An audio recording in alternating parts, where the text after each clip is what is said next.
Yes, February. On the weekend of the 14th, love is in the air, for it'll be Valentine's Day.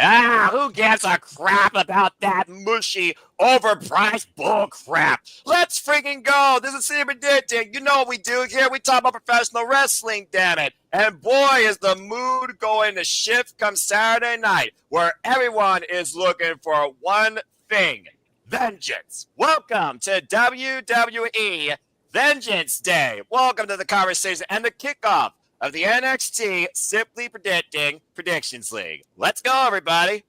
Hello, everybody, and welcome back once again to Simply Predicting. You know what this is. I am, of course, Noel Foster from A Grateful for Professional Wrestling.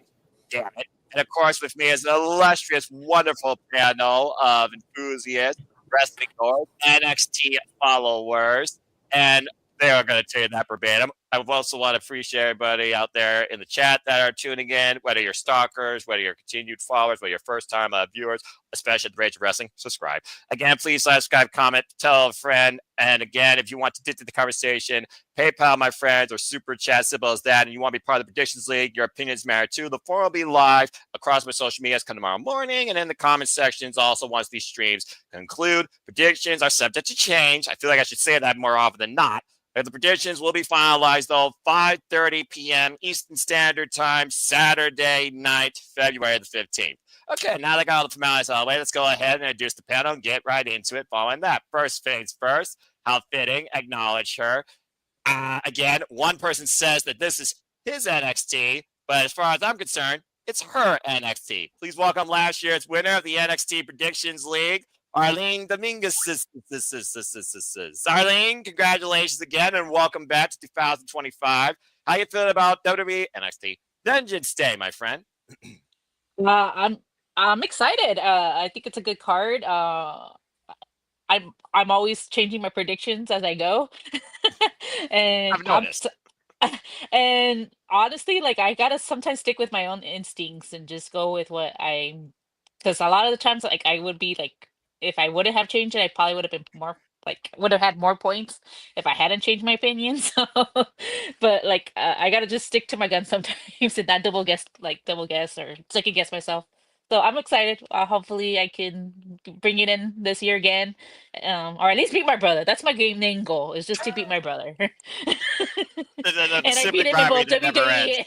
WWE, yeah, and But in NXT. WWE So or it's NXT, the sibling rivalry that never ends. And fair enough, because also you did beat your brother last in the WWE Predictions League. But shout out to Christopher Ross and Chaz Ross, who took, of course, that league last year for the Galaxy. And Chris, I'll see you down the road, my friend. Pros are passions. Take care, brother.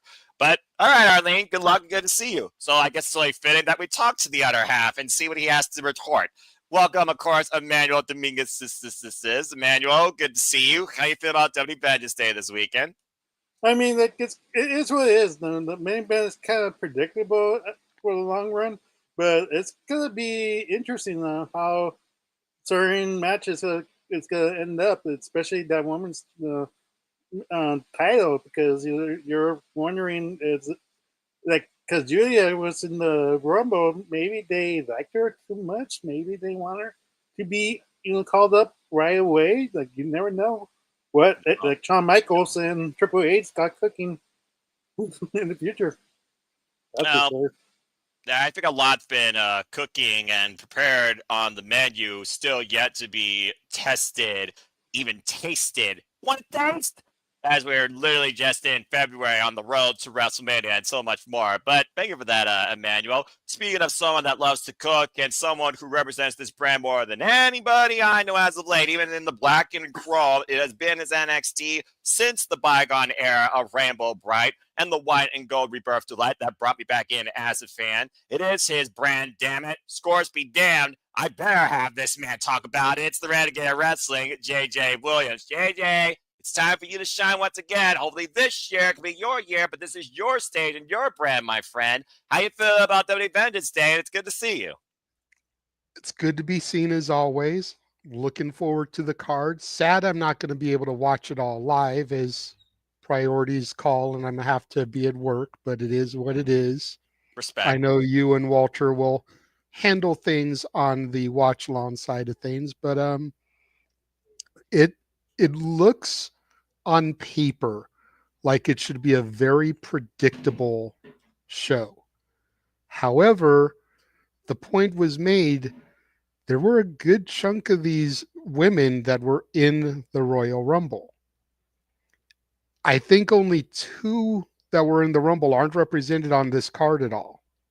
That being Jada Parker and Lash Legend. So is it really as predictable as it looks on paper, or could things be happening that will move them to the main roster? How much of their tenure in NXT is just a stepping stone, and how much are they there for the long haul? The women's division is stacked right now. The women's division on the main roster is kind of suffering. The men's division in NXT sucks balls right now. Thankfully, they just got an absolute injection on Tuesday night that'll help things, because the Revolution will begin to be televised there. But one man a division does not make. No. We learned that with Emmanuel's favorite, the man we cannot see. The man who, as of December, will never have to see wrestle again. So I'm curious to see what everybody's thoughts are, because this may not be as easy to predict as we all think it is. Absolutely. And again, predictions here are just your opening thoughts. Your predictions aren't final or even counted unless it's in my forms. So again, plan accordingly. And even though NXT Go Home has passed, you never know what can happen between here and Saturday night that could change anyone's opinions, including, great to have him back on City Predicting, Dwayne Atkinson. Dwayne, you were especially interested to talk about NXT tonight, so much so that I thought our rep was going to bring back NXT predictions to his YouTube channel. But I guess there's a certain status quo that he expected.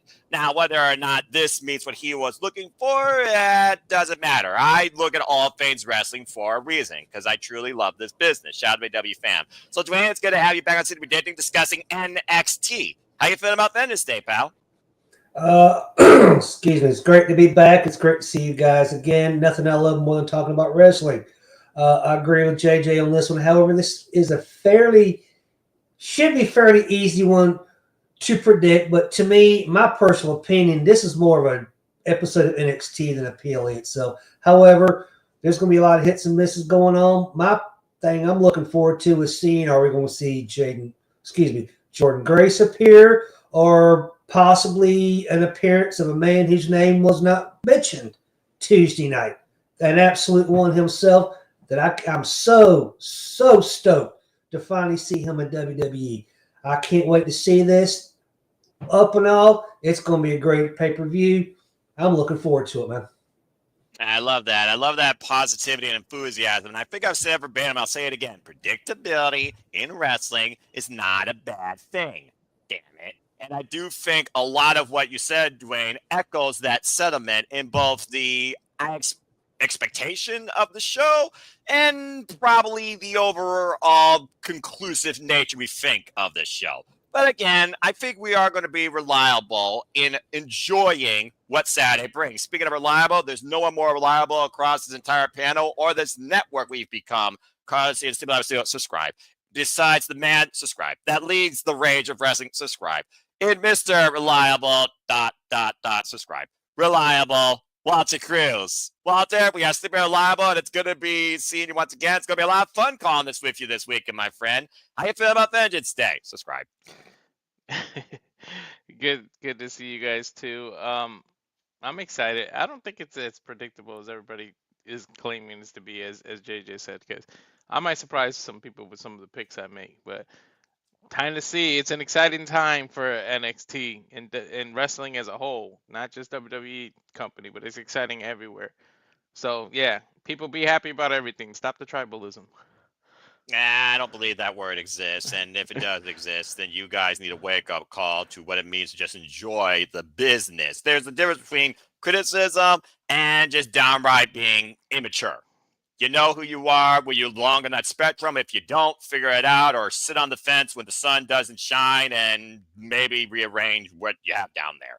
If you have anything down there. I don't know. I don't judge. All right. Well, good stuff, everybody. It's good to hear everybody's thoughts of excitement and positivity. And again, I hope everyone is very excited. I know that Ryan echoed his sentiments. Thank you, Ryan, for tuning in. Shout out to Chris again, who was also in the chat. But I think without further ado, so we did the community, panelists, NXT fan base. Let's get right into it. So again, this is WWE as NXT is being recognized as a third brand, allegedly. This is, I still call it, NXT Vengeance Day. It'll come across the Peacock, of course, internationally on Netflix for those that are not using VPN or beyond the country. Shout out to Ash A. So again, please adjust your clocks accordingly. It starts 6 p.m. Eastern Standard Time, and that will be, of course, Saturday night. And of course, me and Walter Cruz will be covering here, part of the Sleep Labo Studios. Continue watching on schedule of Madness, where we truly will be unbreakable in our content.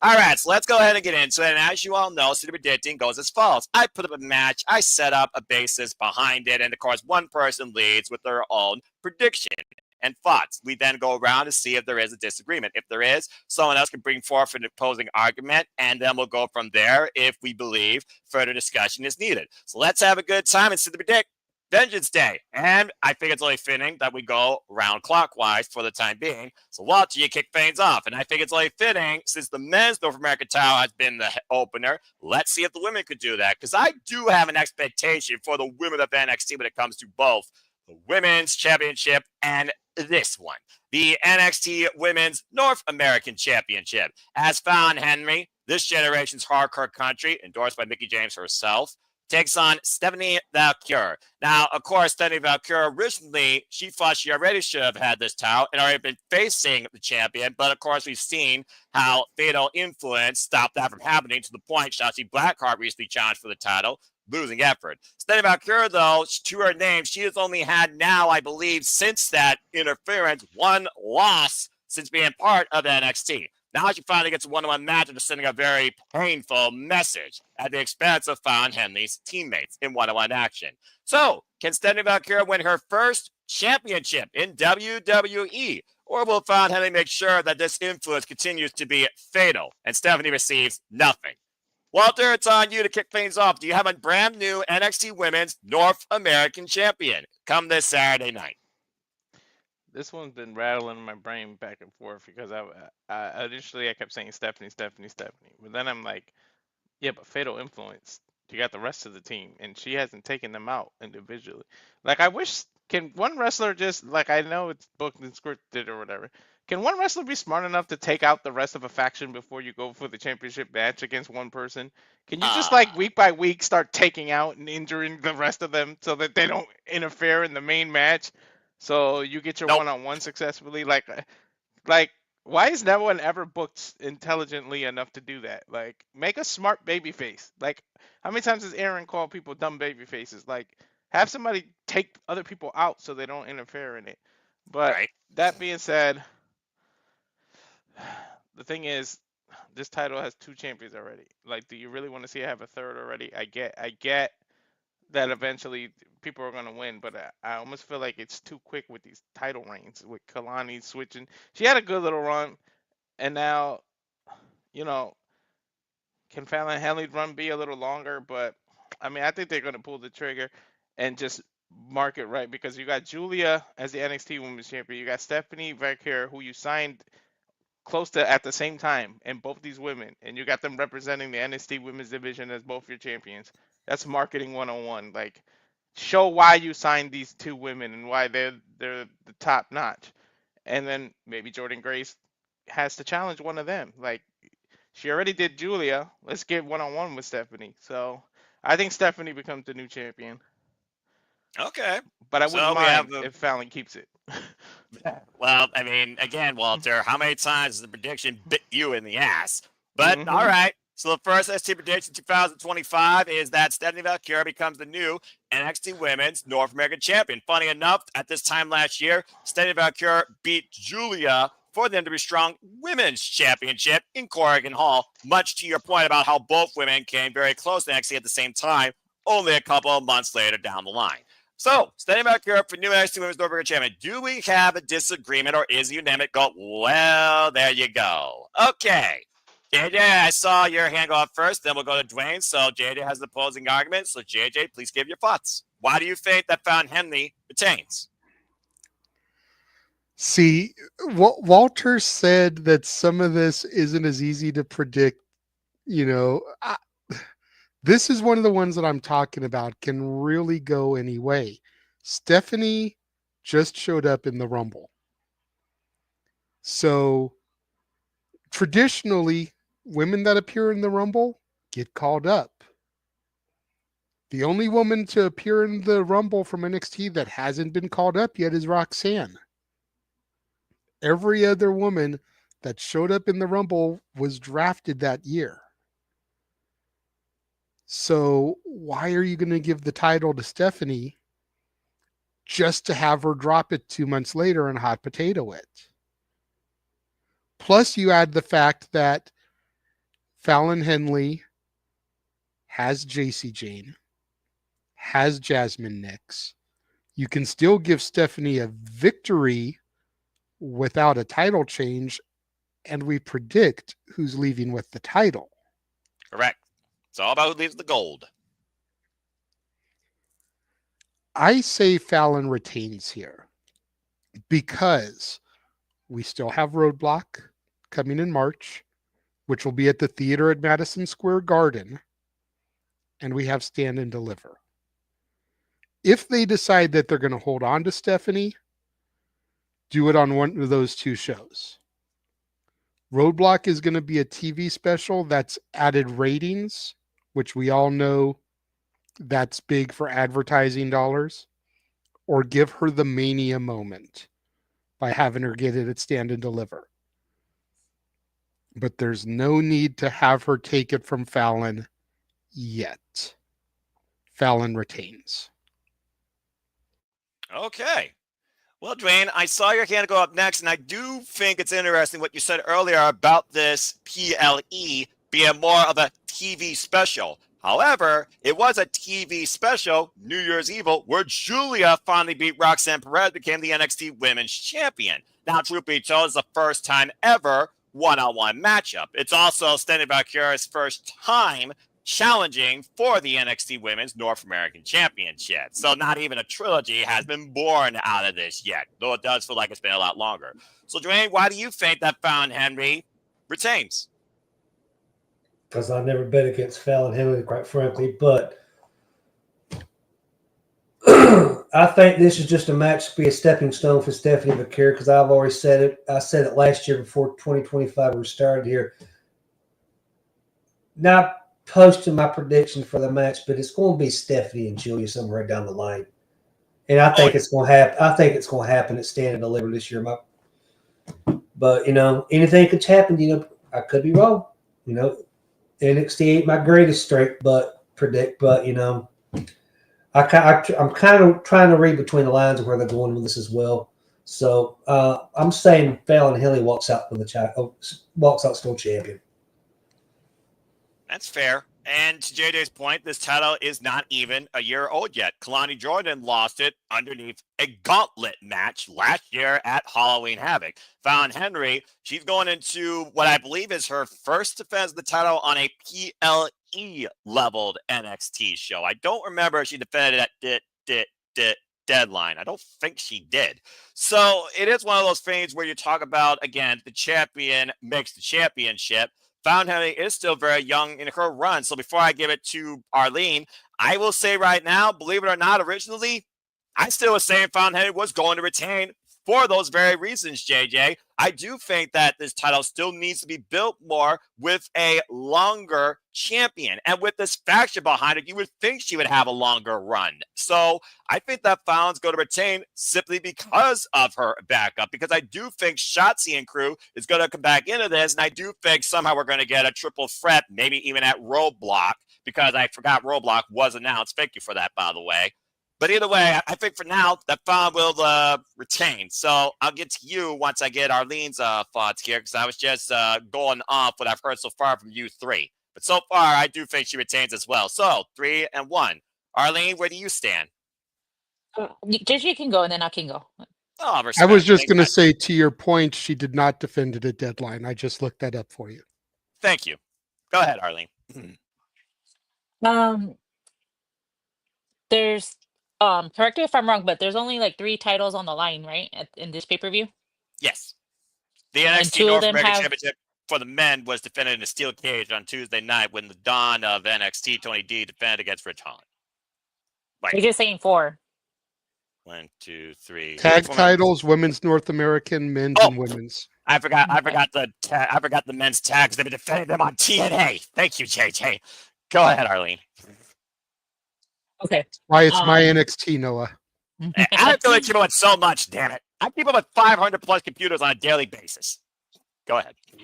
Okay. Well, I forgot about the tag team, so I was thinking if it was only 3, one of those, and 2 of those matches are triple threats. One, it, in my logic, based on that, one of them has to lose it. Like one has to lose the title, and it's not going to be in a triple threat match. At least in my theory. And so far, I haven't been wrong with my instincts so far yet.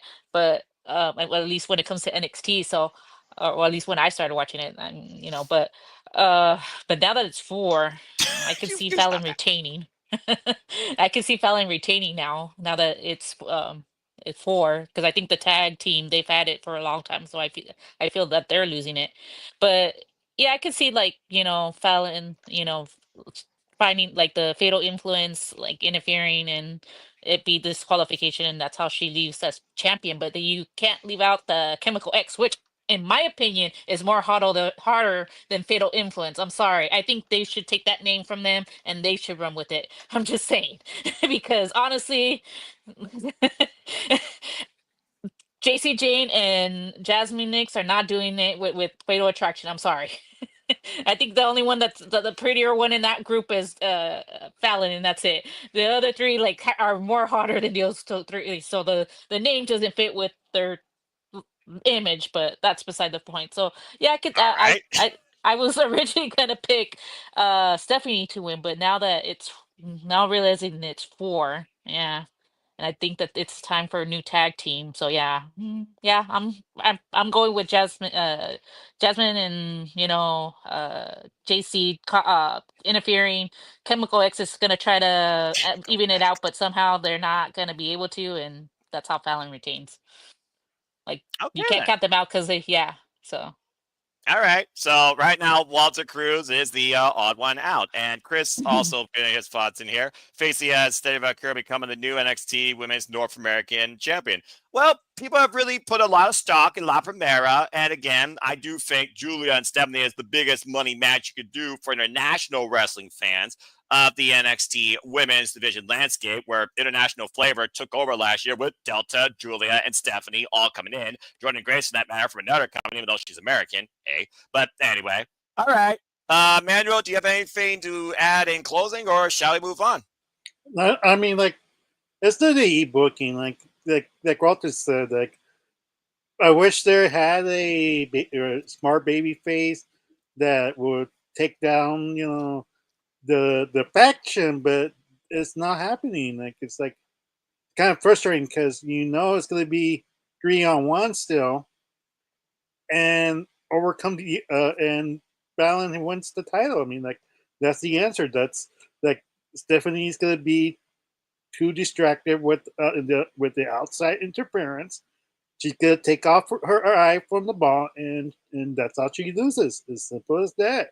But it's one of those issues. Like, well, then like why does she not get help or any friends? And that's the basics of failure influence that people are saying. They're saying they have friends. All 3 of them are friends, but the other ones don't have friends. So it's kind of like one of those storylines is you need to get friends in order to get the North American title, and that's how you because in the other way you get a very big influence this way if Stephanie just wins against 3 women, and that's kind of not a good image you want to present for them. Like that just sends them really down, and that's not going to help them long term. I think the money match is Julia versus Stephanie, and then they deliver, like I said, like a couple of months ago. That's the money match they're looking for, and that's what we're gonna get.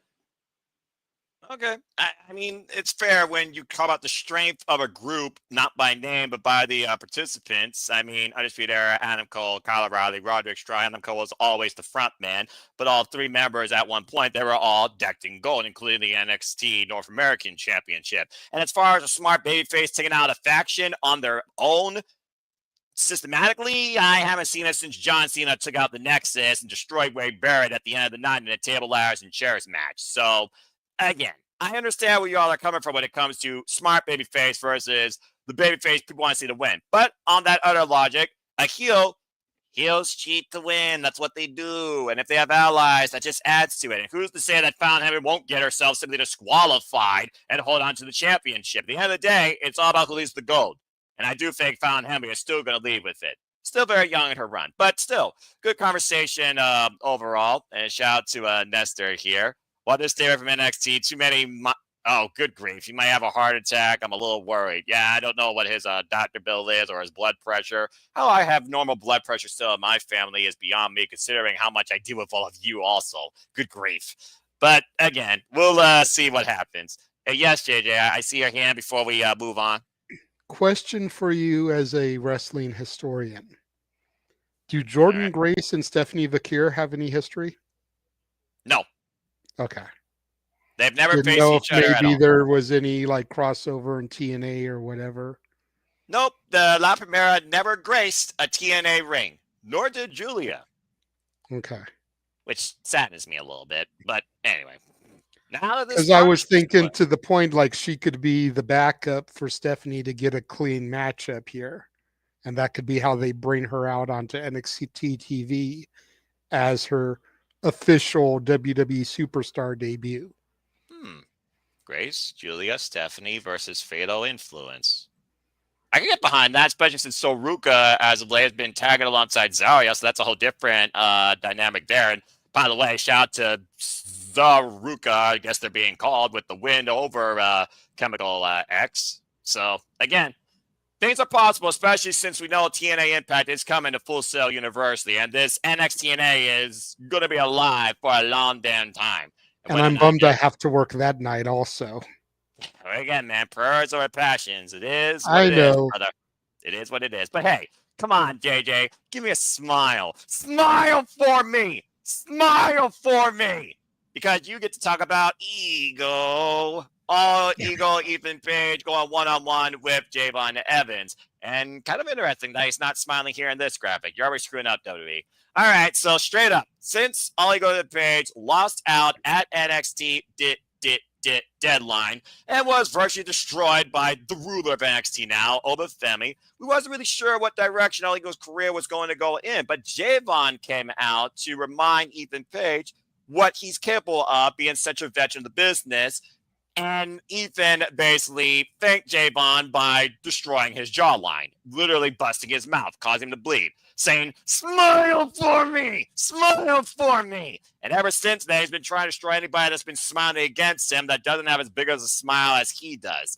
So Javon is back with a vengeance. In fact, he's literally tried to attack Ethan Page over the last several weeks. So we got the young OG who's bouncy versus the former NXT champion who's already been endorsed by the final boss, saying, "I'll see you on the main roster pretty soon, kid." And at this point, probably Ava Rain's biggest headache in NXT. Straight up, one-on-one match, no stipulation, no title in play, but you do wonder if this could lead to application for either man down the line, considering we've seen Javon with Trick. We know the history of Ethan Page and Trick Williams. We also know the history of Ethan Page and Obafemi. I don't know if you're not sure if he wants to mess with that guy, but that's a whole different conversation. So, simply put, JJ, who loses their smile here and who you got winning this singles bout? Well, there is a slight stipulation on the match, as Ava Rain made Javon Evans sign a contract saying that if anything happened to him in this match, NXT is not liable. Oh. Because doctors cleared him, but they said that any further damage to his mouth could result in a longer absence from the ring. So there is a slight stipulation in that if anything further happens, NXT is cleared from any wrongdoings. That being said, Javon Evans has to get his come up here. This is one of those matches that looks way too easy to call on paper. And I'm kind of pissed that you gave me this match to start first on, because I could wax proxy on so many other ones, but this one has to go to Javon. All right. Seems like it's cut and dry pretty much with a smile. So we got Javon Evans. Does anybody here have a disagreement before we move on? Really? And Nash is just being contradictory. Hey, she was last year's champion, so she can be as contradictory as she wants. Go ahead, Arlene. Why do you think All Eagle Page is going to take away Javon's smile, maybe permanently? Just because, like, I feel like if Ethan Page loses this, I feel like he loses his momentum. Like his character, like, wouldn't make sense. Like he's going on this like dark journey, like and stuff. So for Javon Evans to win this, I feel like it kills what he's trying to build across. So I feel like Ethan Page kind of has to win this one, and then Javon Evans kind of wins the next one. It has to win the next one. But I feel like I don't know. I feel like if Ethan Page loses this one, I mean, like, what do you do with him after this? Like, what does he do after this? Fair point. Like, I mean, you can't put him in the title picture like NXT. Like, if he loses, they're gonna call him up. I could see that, but I mean, he didn't appear in the Rumble, so I mean, like, but I mean, it doesn't say that doesn't mean that they're not gonna call him up. It's just like if he loses, then you're gonna call him up because otherwise, what are you gonna do with him? He can't be like, I want to challenge for the NXT Championship. Why? You lost to Javon Evans. Like, what makes you have the right to get that championship? And I don't know. I just feel like what do you do with him after if he loses this one? I mean, Like, I got he goes more thoughts. and like he continues to rampage, but who's he gonna go after next? Like who would be his next challenger if he loses this, you know? So I feel like he kind of has to win this one and then Javon Evans go away for a little bit and then come back and then he can win an NXT Stand and Deliver at the biggest stage. And then you can maybe call up Ethan Page after that if that's the plan. But I feel like after if he loses this, like who do you have him face next? Because if he That's loses, fair. I and mean, then that's fair. that's my thinking process. So I think like if you make him lose, like like I feel like you're just like I mean like there's that story. Like yeah, he'll start attacking other people, but who do you see him attacking, or Well, at least get himself into that title picture? So those are the questions I have. So that's why I'm going more with Ethan Page because like I'm trying to think who he could like what will you do with him after that? Because like look what happened with Ridge Holland. He beat and Chase. He put Chase U. Sorry, JJ, but he got rid of the university, and yet he's challenged for the title twice and he couldn't win it. So it's like now, what do you do with Rich Holland? The same thing I feel like that's going to happen here. Like, what do you do with him if he loses to Javon Evans? So I don't know. I think I can So see I I can see how your brain's boggling though. Yeah, so yeah. it's a So big what if. The Simon Miller, yeah, why? You're turning into what? But I think that Tilla and Lily were on point with that because again, there is another thing Nugget Page was known for as one half of the longest reigning modern day tag team champions in TNA history, the North. And for those that don't know, spoiler alert, if you haven't been watching TNA, you've been living under a rock. Josh Alexander Walker Webber just wrestled his last match in TNA. So again, whether or not there is a little trolling or validity to this tweet, shout out to my TNA correspondent. Please follow her at Rages of Wrestling and, of course, her work with By Slim and Burt Macklin. Of course, talking about how Jordan Grace said, see you soon, bro. And we do wonder if there is a team that could upset the most effective tag team in wrestling on the Western Front this last year, which we'll talk about pretty soon here. I think that both Attila and Lily are on point, and that's the next thing you do of him. Plus, let's be honest here. Ava Reigns is doing the matches, but the ruler is saying, I want these men. Why the hell is A Clown Down Under, which I'm going to roast later, freaking challenging the ruler? But we'll talk more about that later. That being said, I do understand your counterpoint to JJ. So we got 1-1. Now, I did see Manuel, then I did see Walter. So, Manuel, go ahead. What do you guys say real quick? Oh, that Irene basically said it. Like I was gonna tell her two simple words for you. Reminder of this dark path. Rich Holland. That's all you need. Like at this point, like it's not about like yes, Rich Holland got like lost twice from the NXT title. He lost twice for the North American title, and you're wondering what's next for him. Well, you either do two things with Rich Holland: either call him back up, which I don't see, or release him, which is sad. But no one wants to want to hear that. But let's face it, he's like his gimmick is basically dead in the war for NXT. I don't see him as a threat anymore. The momentum is gone. It's vanished. At this point, Javon Evans like kind of needs his his win because like they wouldn't make the stipulation saying they aren't reliable with his mouth injury, which is kind of a dumb gimmick. I'm not sure who brought the idea up because I feel like it has derailed him big time, and it makes more sense, like for Ethan to win. I agree with Arlene at that point, but you need to have that baby face victory. Like he's not going to retire after this match. He's going to continue and rise up. So that's the kind of the story they're going to be telling. That even though he has this injury right now, that he's going to overcome it. So that's why Javon Evans is going to win this. Okay, babyface comeback story as old as wrestling itself. And the last time we did see Javon Evans get a major win was literally on NXT Extreme against all people, Wes Lee. So I also do think that the young OG, the bouncy OG, Javon Evans, I see a lot of Leon Slater and Javon Evans, where Leon Slater right now is trying to figure himself out in TNA, maybe being endorsed by the Hardys. Javon Evans versus Leon Slater needs to happen. Shawn Michaels and Team Morella, just saying. But I do think Javon Evans has a lot of upside, and this is one of the bigger storylines, singles-wise, for him in a long damn time. So I understand where you're coming from. Now, Walter, I did see your hands. What do you guys say regarding this? Where do you stand with Ethan Page, Javon Evans? For a match you fought that pretty much cut and dry, JJ, once again, not so much. Go ahead, Walter.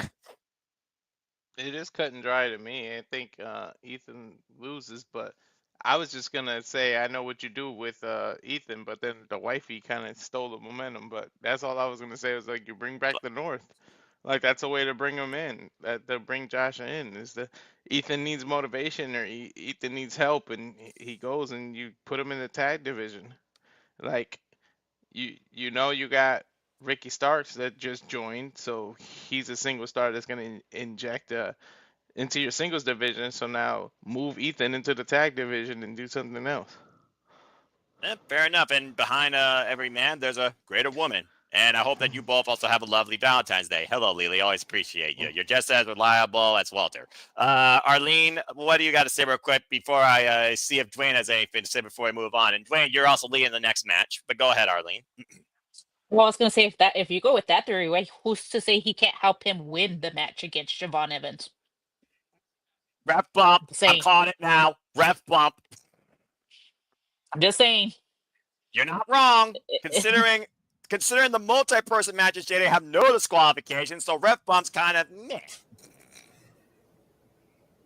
Just saying. Just saying. Just saying. But either way, I have Ethan Page also winning too. Dwayne, do you have anything to say regarding this match, brother? None. Where do None you at stand? all. Just go ahead and say a name. I'm going with Ethan Page. I'm going with Okay. Ethan Page because they're building him up for, like they said, either a main roster call, which I don't think so just yet. I think they're going to wait and pair him back up.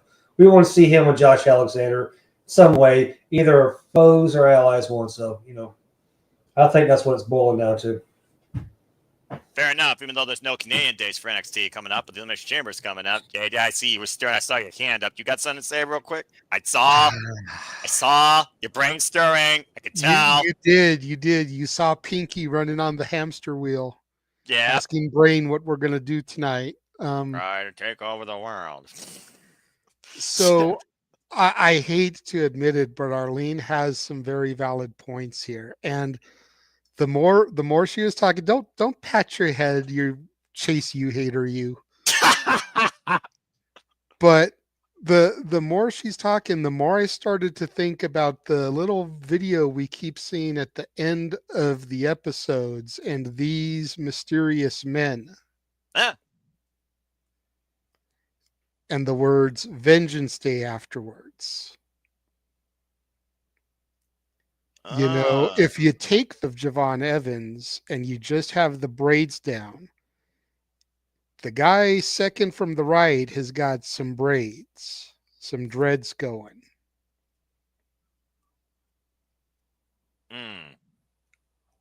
I don't know if it is Javon. I'm pretty sold that the one on the far right is Dion Lennox, the book smart dude with glasses that we've seen backstage.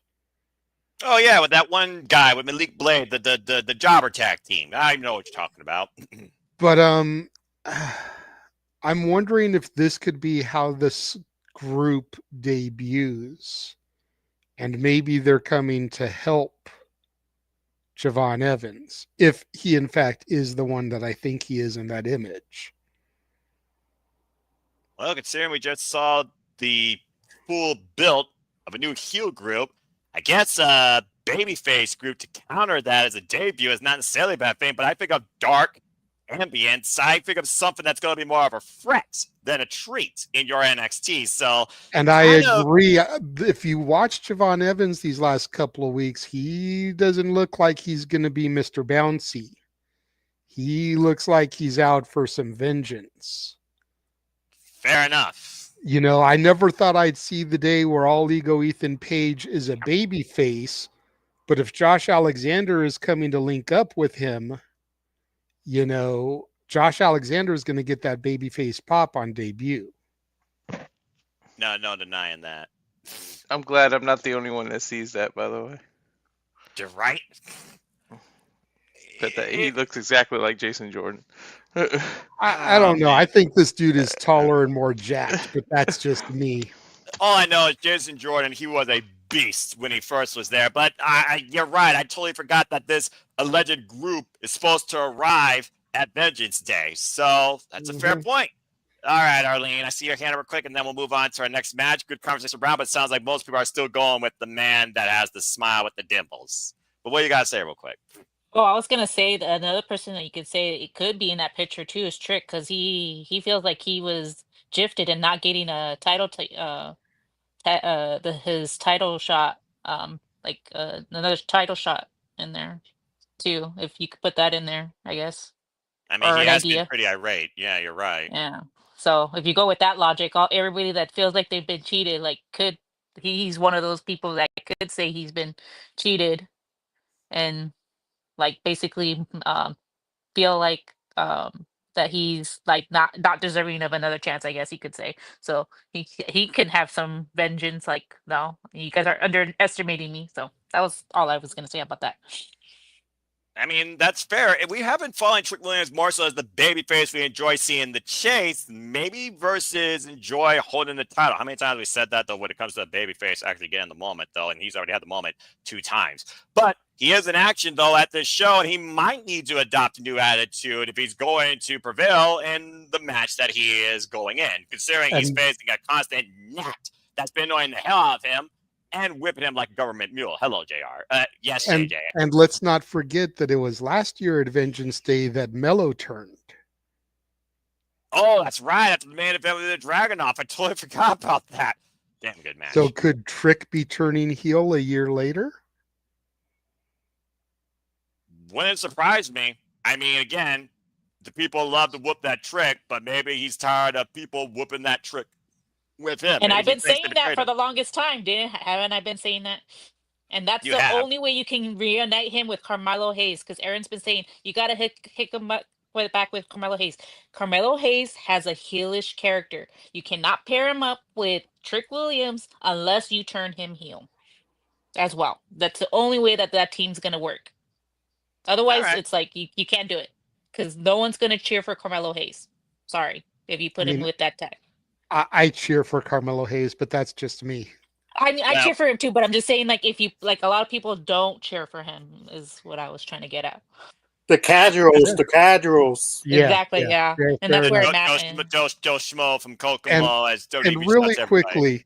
really quickly, since Ridge Holland was brought up earlier, am I the only one that thought he was actually going to beat Tony D this past week? I thought so too. Like, I was waiting. Okay, don't boo me, Arlene. Okay, but I legit thought that Ridge was going to win, and then Andre Chase was going to come out to try to get some redemption, be the first feud, because he's the only one we've still seen of Chase U. And he's even said old habits die hard, starts sliding to that Chase U persona before. Didn't Chase U disband? Old habits die hard. Well, Like, could have been you- something there. I was holding on for hope, but Ridge had to go and lose like an asshole. yeah, that's the one And thing what I do you like do when I with told. him? You bring him up to the main roster and you put him with the New Day. What bigger heel move than to have your third man be the guy that injured Big E? Damn. How about a different form of heat? I mean, I guess in that dynamic it works. But that being said, you're just trying to strap the rocket. It sounds like a Rich Holland going up to the main roster. But all right, either way, It's a lot about of the only unique thing I spots. think that would work, bro. I mean, that's No, fair. I was telling my brother too, because I told him, I was like, I have a question. He's like, why didn't Ridge Holland win? I was like, well, that's beside the point. I said, when did Izzy Day join the freaking the D'Angelo family? That's what Let me educate you, sister. You don't trust a dame, all right? exactly. Seriously, I knew Izzy That's what I Dame was heel the day she showed up in NXT and was alongside Kiana James. Look, Yeah. Jeff has always said, leave it to a woman to fuck up the Hakuna Matata. The D'Angelo family has been riding solid. Izzy Dame comes in, fucks it up. Chase U was riding solid. JC Jane came in, fucked it up. Simba was out there living his best life with Timon and Pumbaa. Nala showed up, fucked it all back up. Just saying, leave it to a woman to fuck up the Hakuna Matata. I mean, again, Adam was chilling. A woman came in, fucked all of us up. well, not me, because I'm smarter than most people in this room because I choose to stay solo for life. But that being said, let's go ahead and move away now from this match because I think we pretty much dissected every way possible that Ethan and Javon both need to win, how Josh Alexander can intercept, but also could the faction have any implications here? I don't think so. I think it have implications in a different match. But I don't think it's going to be this one because I'm going to change it back to title dynamic and why it might be the title of NXT. I dare Dwayne. I dare him to give me something different. Something that makes me not go with the ruler of NXT, Dwayne. So go ahead and talk about the NXT Championship as the ruler, Obafemi, defends the gold against two people he demanded Ava Rain to put him against. Grayson Waller and Austin Theory, A-Town Down Under. Straight up, these two came down to NXT with a Grayson Waller effect, and we had a viral moment where basically Obafemi talked about how these two haven't done a jack shit. No lies detected. And Oba, of course, right now holding NXT with an iron fist. Now the ruler has been unstoppable and unopposed. But it's triple threat, right? You got Buffer, you got Fall Person. Here we thought the team was going to implode. Well, they pulled a fast one against Obafemi. I'm calling it now. He pins both, but that's just me. Okay, Dwayne. Short, sweet, and simple. Who am I kidding? I can't ever say that about Cindy Predicting. You crazy yahoos know how to make a match go longer, and I kind of love that. But let's go ahead and see what we can do with this. What do you got to say regarding the NXT Championship, bro? There's only one thing in this match I want to see. I want to see a repeat from when, freaking what year was it? We had John Cena versus Shawn Michaels and Triple H. What happened in the first match? What happened in the first part of the match? Shawn Michaels super kicked Triple H. I want to see Theory do that to Grayson Waller. Other than that, I don't care about this match. To me, this is basically going to be a one-sided match. Convince me otherwise it's not. They're going to probably put on a good show, but, you can't have a triple threat without having the two guys go at it. It's going to happen somewhere down the line. One's going to eventually hit the other by supposedly accident, or one's going to probably try to jump on the other one while they're down, whatnot. So either way, man, there's no way in hell Obafemi's walking away without that title. Yeah, and by the way, that's Survivor Series 2009. That's still one of my favorite shows and favorite matches of all time. Because for those that don't know, my goal of the business will always be Shawn Michaels. But that being said, I love that idea. And again, this team, we thought they were going to implode. They pulled it fast against Obafemi. Almost about to fuck him up. Bottom line, Dwayne Atkinson, always the balance, Obafemi. I dare anybody to say anything else. Going once. Going to okay, I was just to say you don't troll me. All right, we're not Rick Rolling. Rick Rolling is a dying fad in 2025. All right, so that was simple. All right, I feel that I give a little bit of an easier match before we get into more matches with multiple dynamics with other people going to top. But why you got your hand up real quick? Yeah, but to say put me full screen, and that's all you have to say about it. It's in my name, and you know the right little sport. That's it. That's all you need. That's simply put. Yep. I mean, I feel like everyone should just do that. JJ, what do you gotta say? Because here's the thing. Hello, Jeff. I will say this. This man has been heavily endorsing Austin Fury since he's been part of the main roster, and Grayson Waller for that matter. So he's probably going to support them in this, but even he could see there's going to be a viral moment where one of them hits the other, maybe inadvertently, because only one can leave with the gold, not the team. We are never getting another flawless, lay cool dynamic again, thank Christ. Go ahead and say something real quick, JJ, before I move on. First of all, I got to pop that you mentioned the late cool thing because I just watched the Chris Van Vliet interview with Michelle McCool earlier today, and she talked about that, how she has half of that title belt and Layla has the other half. Still to this day, but that was a fantastic interview. I think Oba's going to win. I think he's going to retain. I'm not disputing that, but I just want to throw it out there into the ether. What if A-Town Down Under aren't as dumb as everybody wants to think they are?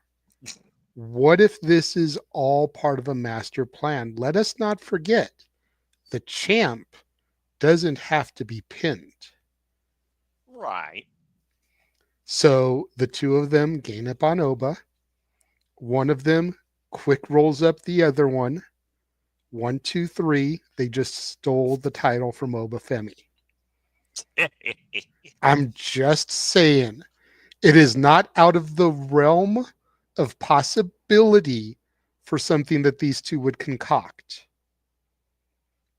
We've been sitting here for months talking about, oh, Fraxium's going to lose this match and they're going to break up. They're going to lose this match, lose the towels. They're going to break up. They're going to lose this match, lose the towels, and break up. And they're the fucking little engine that could. Great segue to go into them for the next match. But everyone's thinking that the A-Town Down Under is going to implode here. What if it's all a ruse? Because neither one of them have ever been NXT champion. Nope. Just throwing it out there. Weirder shit has happened. Just let it percolate in y'all's brains. All right. Well, Arlene, what you got to say real quick regarding that?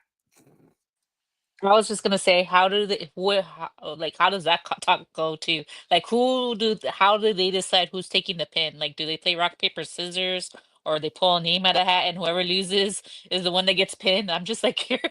Yeah, finger poke of doom. If that's the plan, I wonder how they decide who was gonna be taking the pin and who's gonna be taking the title.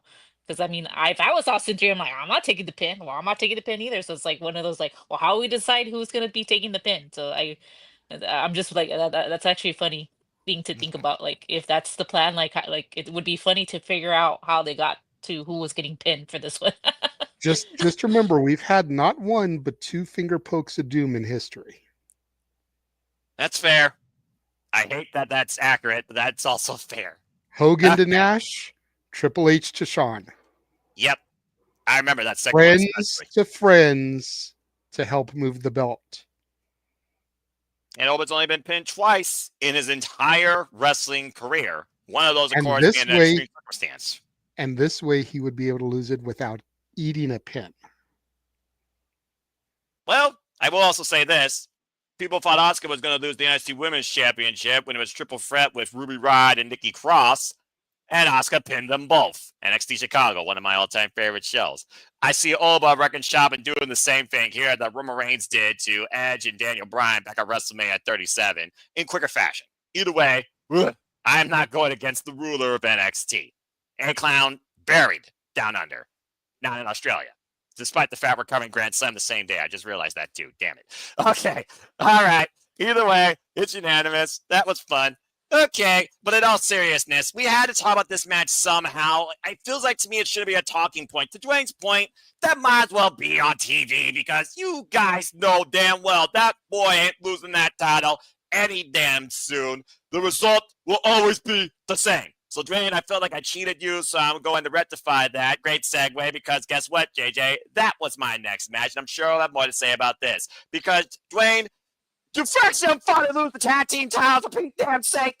Because Fraxium is officially defending the NXT Tag Team Championship against Yoshiki Inamura and Josh Briggs. And for those that don't know, Inamura is from Pro Wrestling Noah. But since the excursion from the M1 victory, these two become mutual tag mates, and also this gentleman is on excursion here in NXT, or transfer port, whatever the fuck WWE logic is trying to say right now.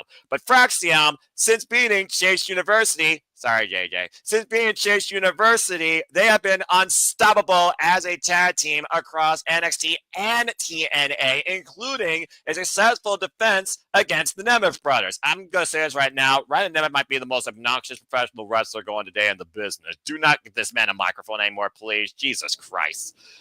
Anyway. We've got 4 weeks of him with a microphone and Nick on suspension.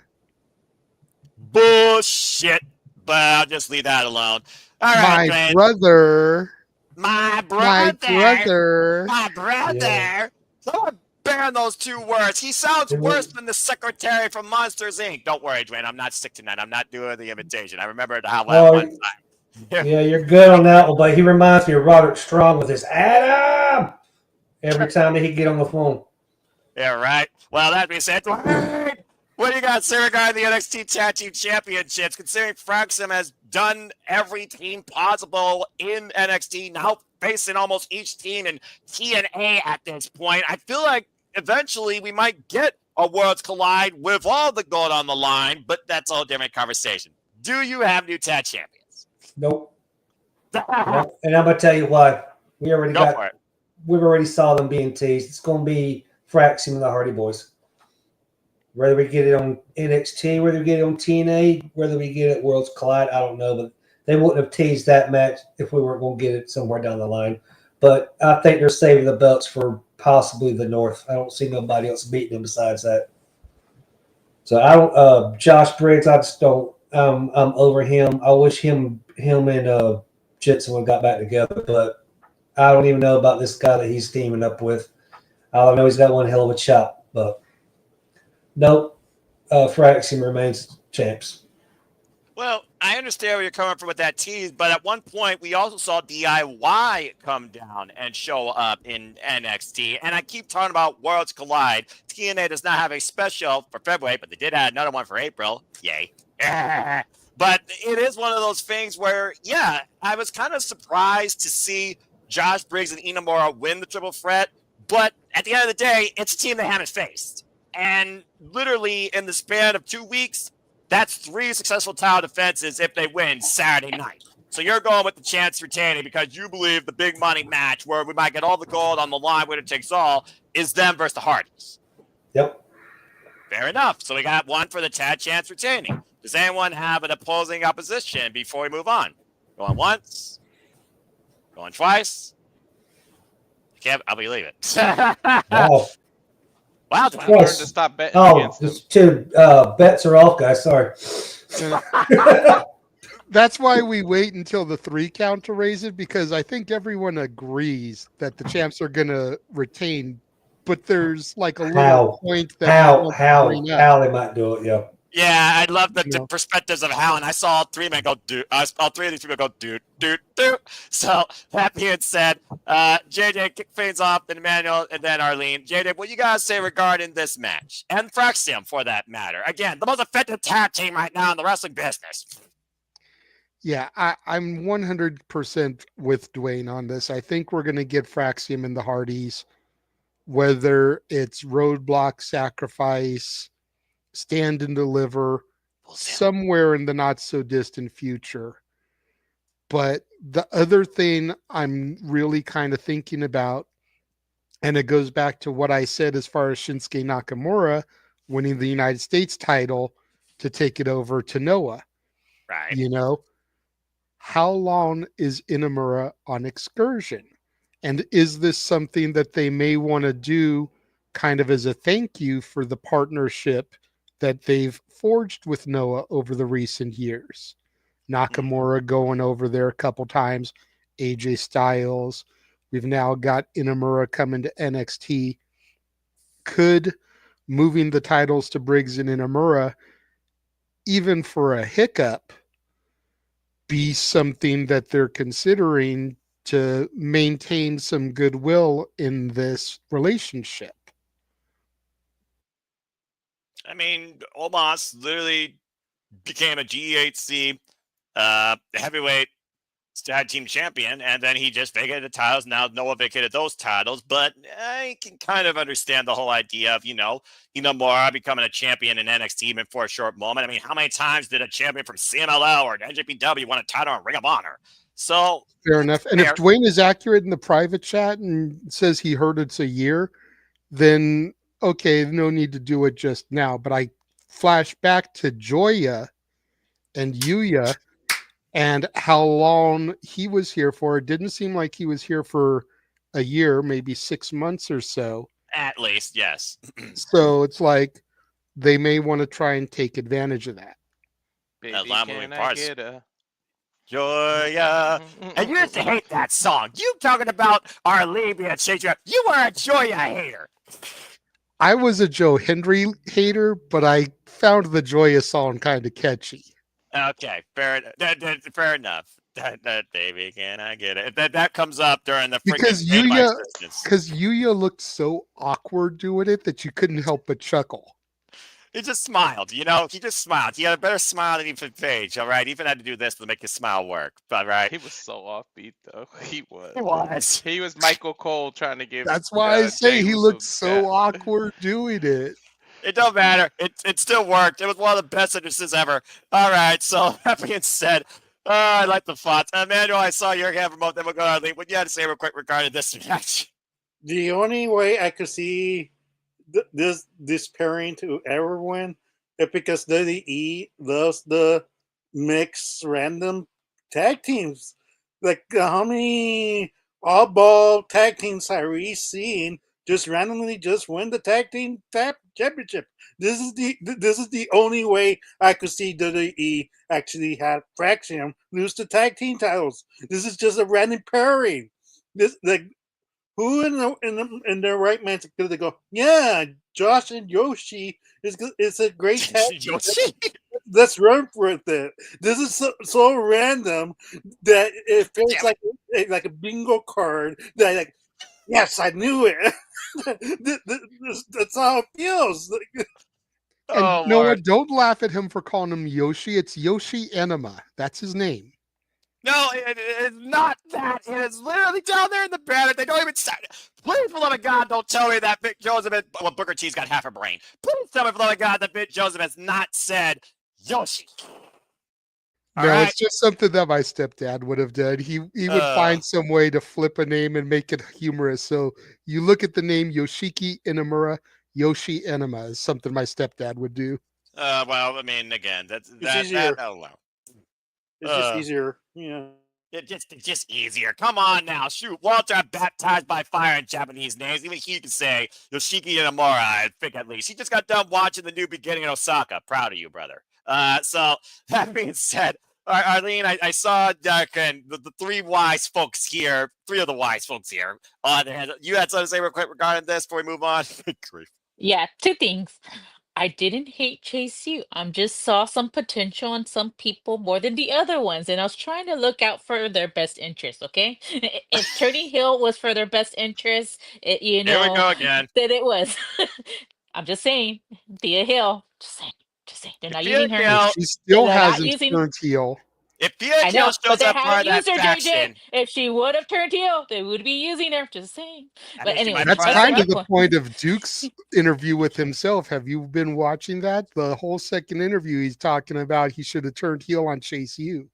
Yeah, I was waiting for it personally. yeah, me too. I felt like that him and Thea could have, or even her and Riley. But anyways, my second point was I actually was predicting new champions on this one, but then I started thinking about it, and then I changed my mind and Good felt girl. like they were going to retain. But I'll tell you why I changed my mind as we're going toward the next one, because that's why I changed my mind based on the next match and what I feel like they might do. But we'll see. I don't think Google Translate works like that, Lily, but okay. All right, well, fair enough. Either way, unanimous on that one. The Chad Champs retain. Okay, now, Emmanuel, let's see if you whoop that trick, or do you support somebody that is trying to do everything possible to make sure that he's the talking point, looking to whoop Trick? Let's go ahead and talk about this match, the strap match, as it's Trick Williams, the former NXT champion, going one-on-one with Eddie Thorpe. After literally being whipped like a government mule with that leather strap 2 weeks ago on NXT, after the fall of that tag match with Obafemi leaving Trick Williams high and dry post-bout, this bad blood with Eddie Thorpe and Trick Williams goes all the way back to the point Eddie Thorpe literally decided to become part of the NXT Championship picture, and then some. Let's not forget, one time Trick Williams literally took Eddie Thorpe's head off when it was Trick Williams and Obafemi going face-to-face. Well, Eddie Thorpe's looking to get his own pound of flesh and get some payback, even though it's not called payback. It's Vengeance Day. So now we have a strap match with Eddie Thorpe versus Trick Williams. We saw the Evil Within Trick come out when Hollywood Page took him to the Devil's Playground at Halloween Havoc. And to y'all's point, Trick Williams kind of been unhinged considering the fact that he's no longer the champion and he's not even involved in the championship mix. Maybe this is the way you get there, and maybe this is the way you finally get maybe Trick Williams' last match in NXT, where he goes one-on-one with the Ruler, and the Ruler sends him off. Just saying. But that being said, Emmanuel, who gets whooped? And the thing is with this strap match, I imagine it's going to be either four corners or pinfall submission. They always seem to negotiate with that, I've noticed. But I think lately they've gone with the four corners. Either way, who you got winning this strap match? Trick Williams or Eddie Thorpe, Emmanuel? I think it's going to be Trick Williams. I mean, like, but the more interesting storyline that I want to bring up, they're planting the seeds slowly on a Trick heel turn. If you haven't Seems like noticed, it. like, Come on, Thea Hill trying to turn heel. Trick Williams about seems to be turning heel. yeah, no, like I'm being serious. Like the slap to West Lee, even though he deserved it, that's a heelish thing to do. And during this match, he's gonna lose control. He's gonna start to enjoy that dark side slowly by slowly. Like look at Ethan Page, like the how he made him go extreme and try to that's what I could see, like a heel Trick versus a baby face Oba, and that's the stand and deliver match.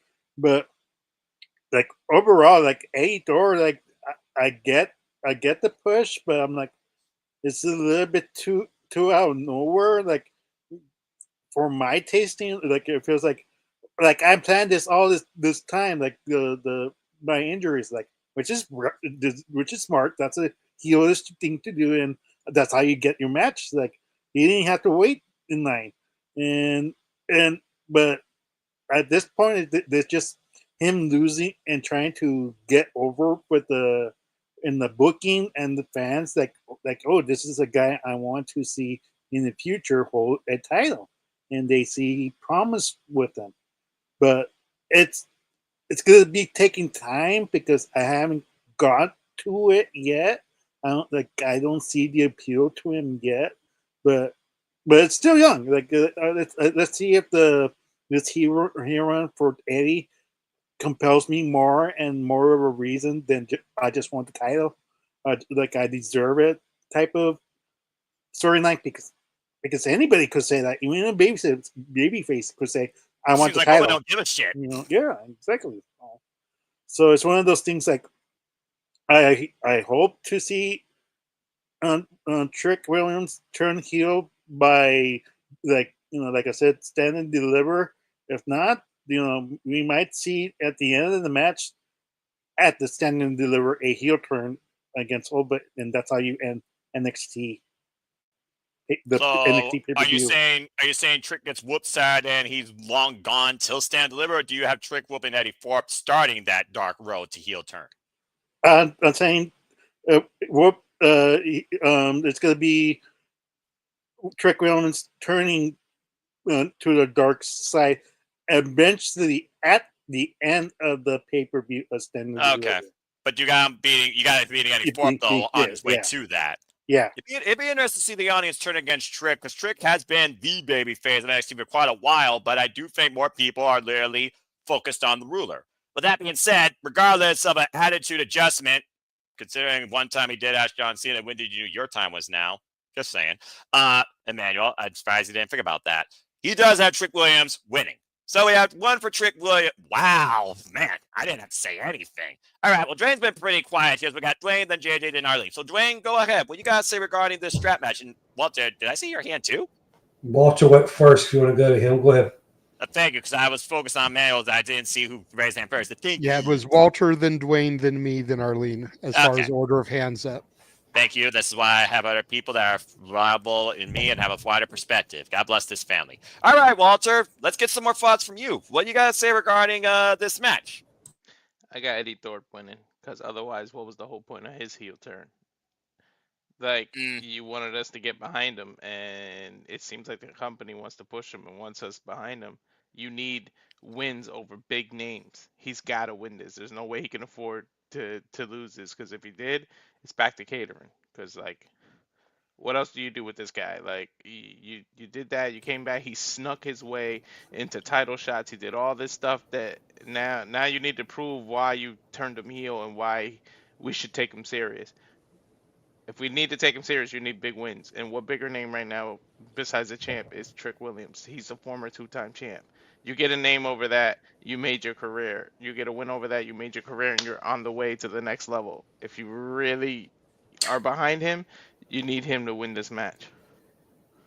And despite it being a gimmick, and honestly, in the history of wrestling, we've seen gimmicks protect heels and propel heels. So I do see your point, because I was just figured about the fact there are other shows coming up before Stand Deliver that we might want to consider could be a roadblock for one of these men. That being said, Dwayne, go ahead. What you guys say regarding this? It's 1-1 right now. Do you have Trick Williams or Eddie Thorpe?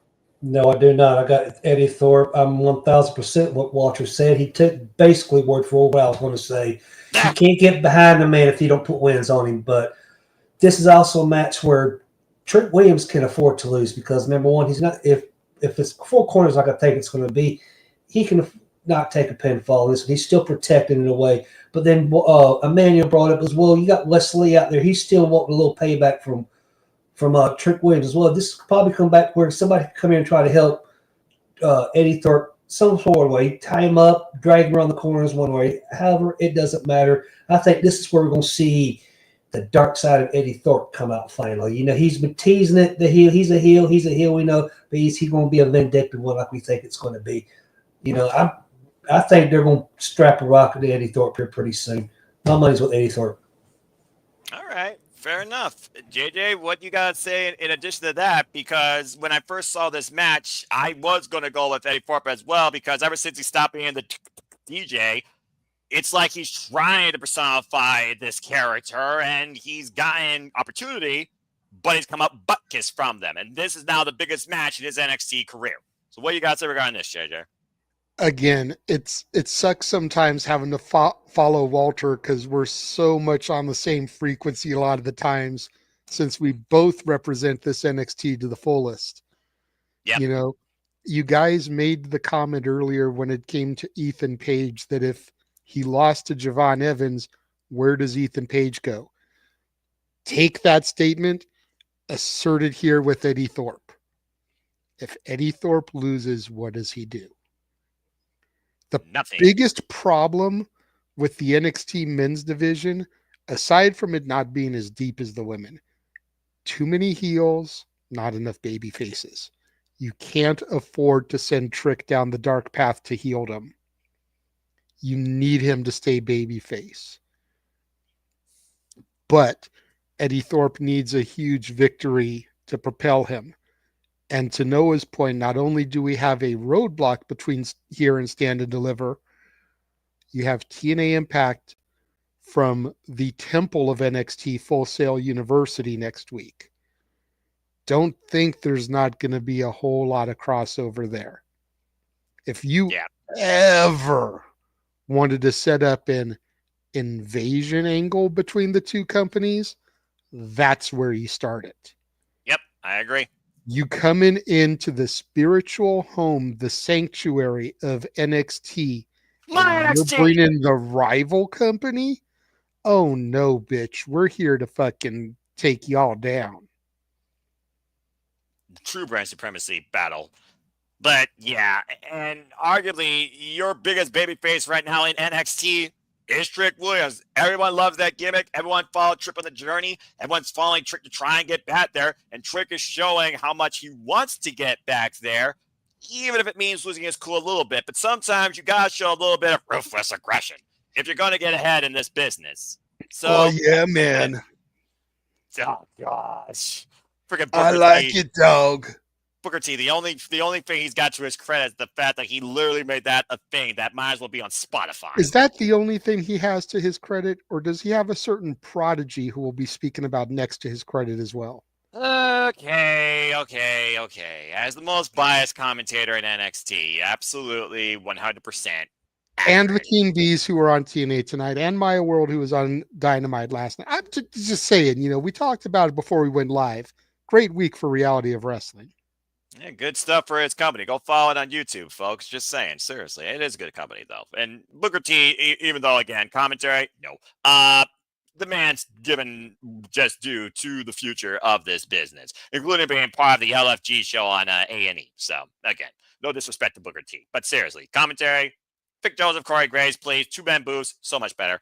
Anyway, all right. Well, I think we about covered everything there. Carlene, I believe you were the last one with your hand up. So what you guys say regarding this? Because it sounds like right now it's pretty much everybody, I think, except Emmanuel, 484. So I know this is a stretch. Do you agree with your brother? Or do you agree with the other four people here? I gotta agree with the other four. And here's why. Like, I was one of the first ones to say, like, eventually that Trick Williams was gonna turn heel until NXT deliver, and that's how you move him up to the thing, just to see if it works for him, at least. That's one thing. And if he's already going to that dark path, he has to go slowly. And if he keeps losing, I feel like if he keeps losing, he's gonna go into that darker path because now it's like I can do like everybody's underestimating. Was champion at one point, and they're like, and people can be like, yeah, but that was in the past. We have more people that are now the future, and then he start getting frustrated, and then that's kind of what leads him down that path eventually. By now, like I don't think they're gonna turn him heel yet. Like I agree, it's too soon for him to. I think he has to keep losing and people to keep underestimating to the point where he gets so frustrated, like, screw this. I've been doing it the nice way all this time. Like I said, following his, what would you call Carmelo? His manager? Um, Hype man. I'm not sure, but huh? Hype man, Maybe, yeah. maybe the hype man to him. I don't know. I mean, last year he was his hype man. Whatever We saw what Carmelo happened. Hayes was to him, like he was right. Like even with John Cena, the way he does his promos, like heelish promos, I feel like this is gonna lead, and I feel like spoiler when it comes to like the elimination chamber, I think John Cena is gonna lose the chamber, and this is gonna cause him to go also to the dark path as well because he's always done what was best for the company. Best for business. So it's like I won't go too much into detail. I kind of want to say that for Elimination Chamber, but just the fact that he said that, only heelish people have said that, and this is his idol. Who's to say he's not following his idol John Cena down that path too? So I feel like he has to continue losing to the point where he gets frustrated and says, "Look what my idol did. He got tired of always being the yes man. Maybe I'm should follow his lead and stop being the yes man and take my opportunity and take it into my own hands instead of, depending on playing it the good side. Now maybe I need to do it kind of dirty to get to where I want to be, kind of thing. But I think Sometimes it's you got to do that. yeah. So it's like I think he has to lose this one to continue that path. I think it's going to be very slowly. They're going to take their time with this, but it's going to get to that point where he's going to get frustrated.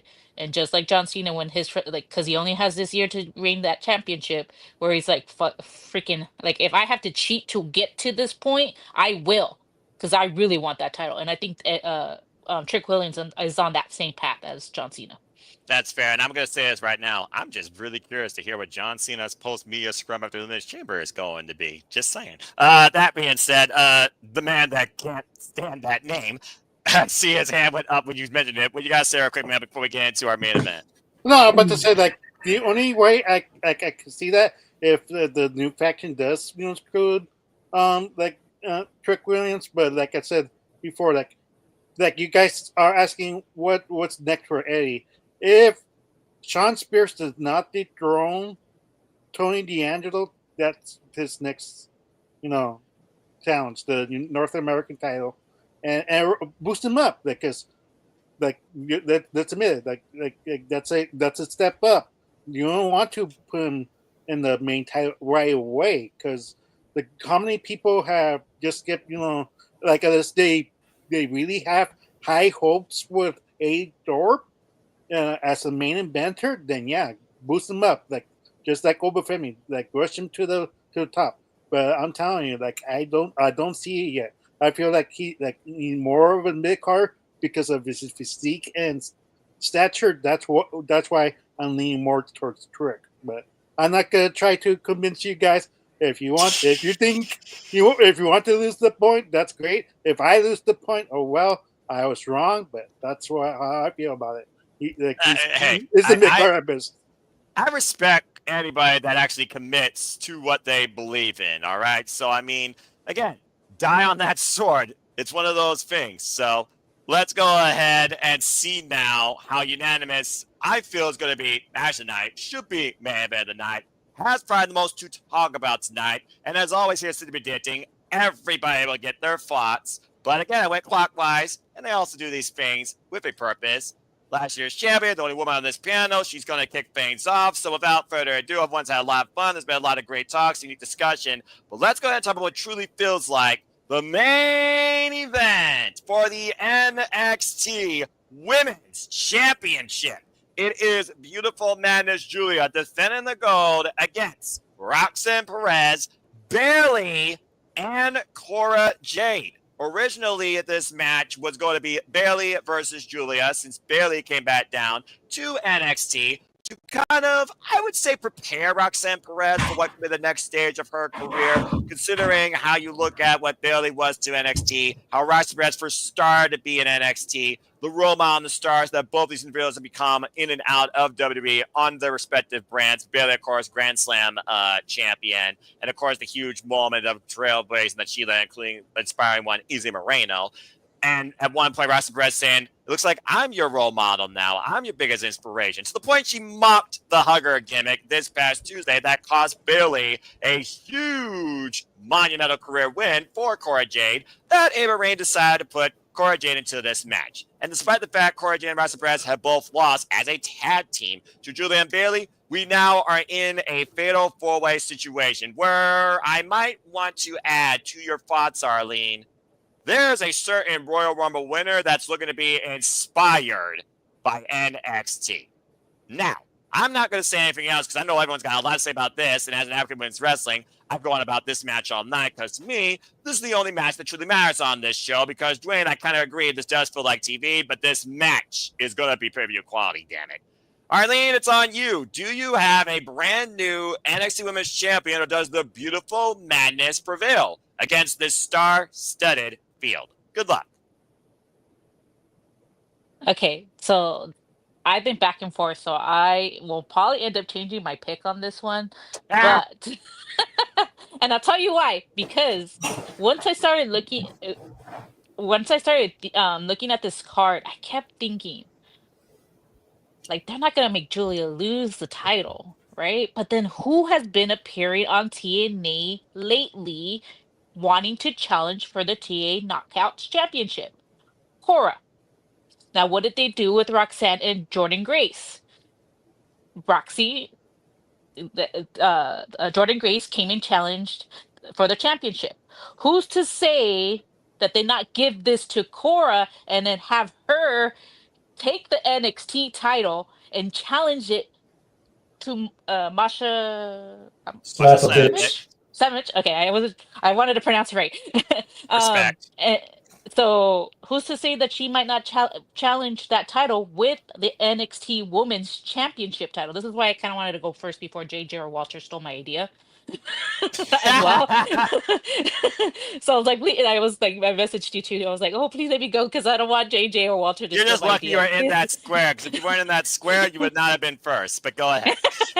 but it had me thinking. I'm like, that they done that with Jordan Grace. She came and challenged Roxanne for the NXT title. Who's to say that Corda Jade, who has been on NXT lately, wanting to challenge for the TNA title, that maybe they give her a title for a couple weeks just so that they can broadcast their title on TNA? And then I'm like, but then you're giving Julia uh, a small title reign. So I'm like, and then I don't see Roxanne and Bailey winning this either. So I'm like, it's between those two, but I gotta go with Julia.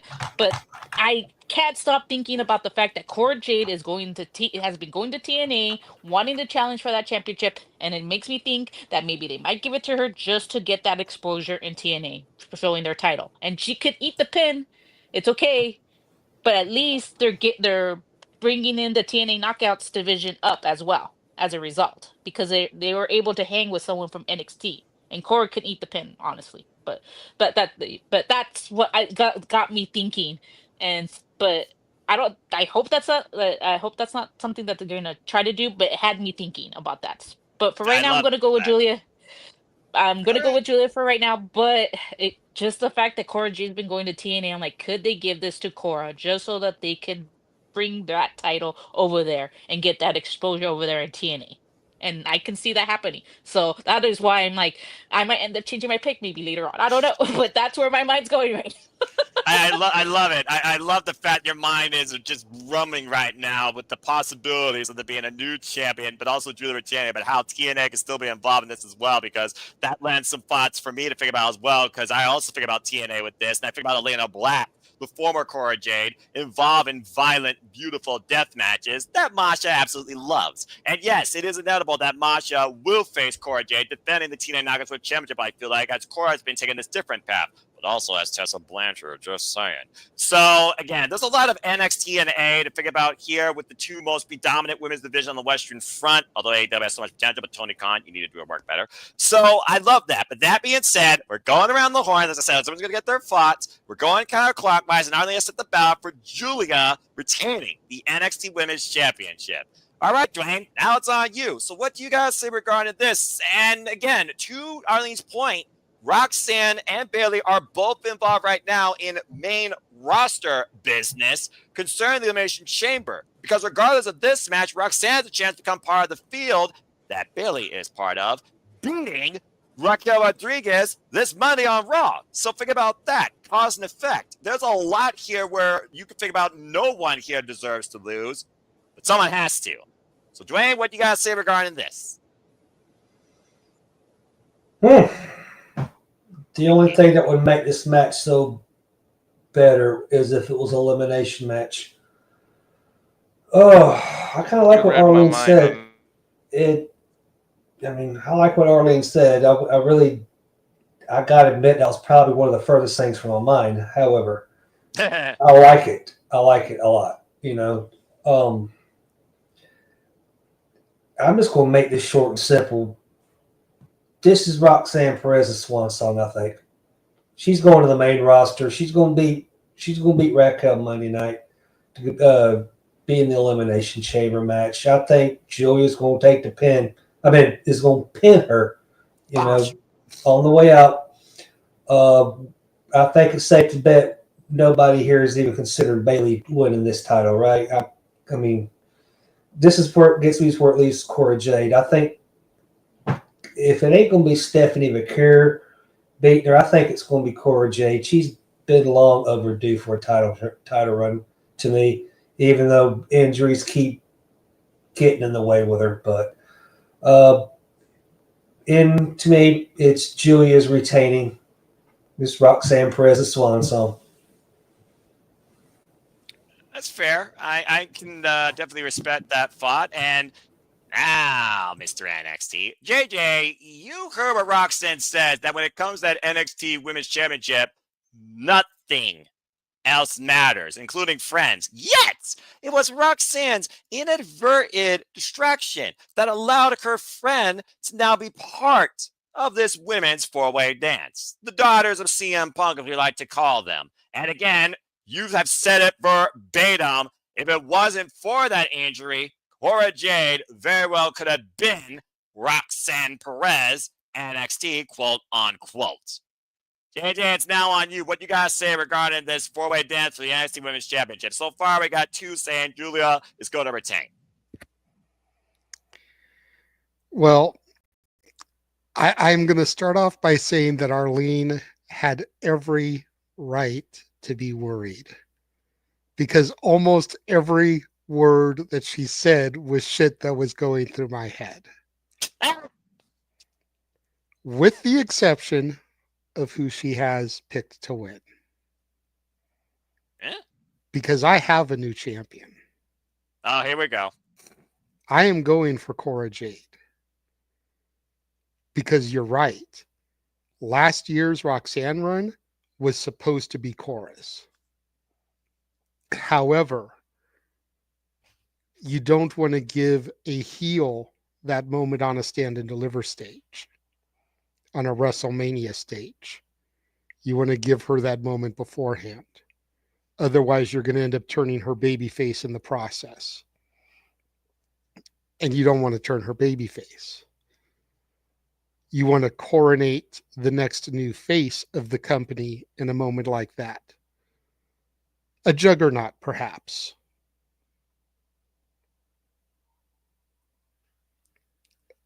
I think Cora's going to take the title here. I don't think this is going to be Roxanne's swan song. I think that'll be at Roadblock. Roxanne can go against Cora. Loser leaves NXT. And that's how you write Roxanne off of the show. Because there is still a lot of stuff between the two. Let's not forget how Cora turned on Roxanne all those years ago when they won the tag titles. Let's not forget that Cora only came back because Roxanne showed her darker side. And as soon as Cora started to get close to sniffing the title, she started to push Roxanne away again. I think we end up seeing a babyface turn for Roxanne before she leaves, hence the loser leaves match. That way we can get babyface Roxanne coming up to the main roster. Which, as great as this heel run has been, we can all admit Roxanne is so much better as a babyface. Roxanne should have been that Ricky Steamboat to never turn heel. She only did it because they needed somebody. Reset, move her up to the main roster. Your new NXT Women's Champion, Cora Jade. It's not a triple threat. You don't have necessarily just buffer. You don't have necessarily fall person. You got two women with main roster business. You got one looking for TNA business. Then you got the beautiful madness where people are just begging for Stephanie McCure versus Julia. And if Stephanie doesn't win earlier and Julia wins here, there very much might be your build towards stand and deliver. But a very fair point, JJ. All right, so that being said, 2 Julia, 1 Cora Jade. All right, Walter, now it's on you. Again, Cora Jade was involved, of course, on TNA Impact tonight, taking on Xia Brookside, and she's already handed a kill warrant for March Slammers. Now, whether or not that takes place at Sacrifice or at NXTNA at Full Sail University, just saying, there's no February special for TNA. Whether or not Cora Jade actually wins the TNA Knockouts World Championship, that's probably the biggest WTF moment of the year so far, and what's already been a bunch of WTF moments for the wrestling business. So, Walter, what do you guys say regarding the NXT Women's Championship? Who you got leaving with the gold? First thing I got to say about the NXT Women's Division is what a problem to have this match, and all of us have different opinions. That just shows how strong this roster is. And Dwight said what I was gonna say. I kind of wish they would do when they do Fatal 4-Ways in this, make the person earn it and have an elimination style. But I get it; it's too close to Elimination Chamber to do this again and make this elimination. Right. So I figured that's why they wouldn't do that. But I like JJ's idea and everything, but I think it's too soon to take it off Julia. And even though you can kind of bypass that because it's a Fatal 4-Way and she won't have to be involved in the fall, I just like Julia having it and then eventually get to Stephanie, or having both of them have the titles at the same time and kind of carry the NXT into the newest chapter or whatever is gonna happen. So I'm gonna go with Julia to retain here, but I don't mind JJ's idea either. That I think that would be a good way to write Roxanne off too. Yeah, and I do think Roxanne is getting near that point where she's going to bid NXT at do. When Bayley left NXT, it was NXT TakeOver Brooklyn 3 after she lost to Asuka for the NXT Women's Championship in her rematch. And next thing you know, she was on the main roster for the rest of her time. It's also one of those things right now where, again, we have to consider the Queen might be inspired by who wins this. And I also think if you're going to go to WrestleMania, whether Stand and Deliver or the WrestleMania stage, the NXT Women's Championship defended at WrestleMania again in front of people would be a huge milestone for NXT and for Beautiful Madness herself. But that being said, Emmanuel, it's on you now. So we have 3 Julias, 1 Cora Jades, no Bayley, and no Roxanne Perez's. And I think that's pretty poetic. What do you guys say regarding the NXT Women's Championship? Who you got leaving with the gold? I mean, like I like the inputs for all of you, but I'm thinking WWE logic. Oh, that's dangerous. Yeah, I know. WWE logic says Bailey and Roxanne are gonna be too heated up, trying to beat each other up so badly that cancels them out automatically. That's why no one's going for them. Let's admit it. Agree. Now, Cora Jade, like I like the idea, but here's the problem. Like for me, there's a slight problem with this. Is she a main eventer for Stand and Deliver? I think so. Like I could say she's probably a main eventer, but how many enemies has she created from TNA? Who's not to say someone from TNA screws her over, and maybe Slammer bitch. Like you never know, like who comes along and screw Jade in the just to because she's been like there like interfering a lot and just making her presence felt. How would she handle if a TNA knockout comes to her territory? Now, how would she handle it? Type of scenario. So, in theory, Julia wins and retains.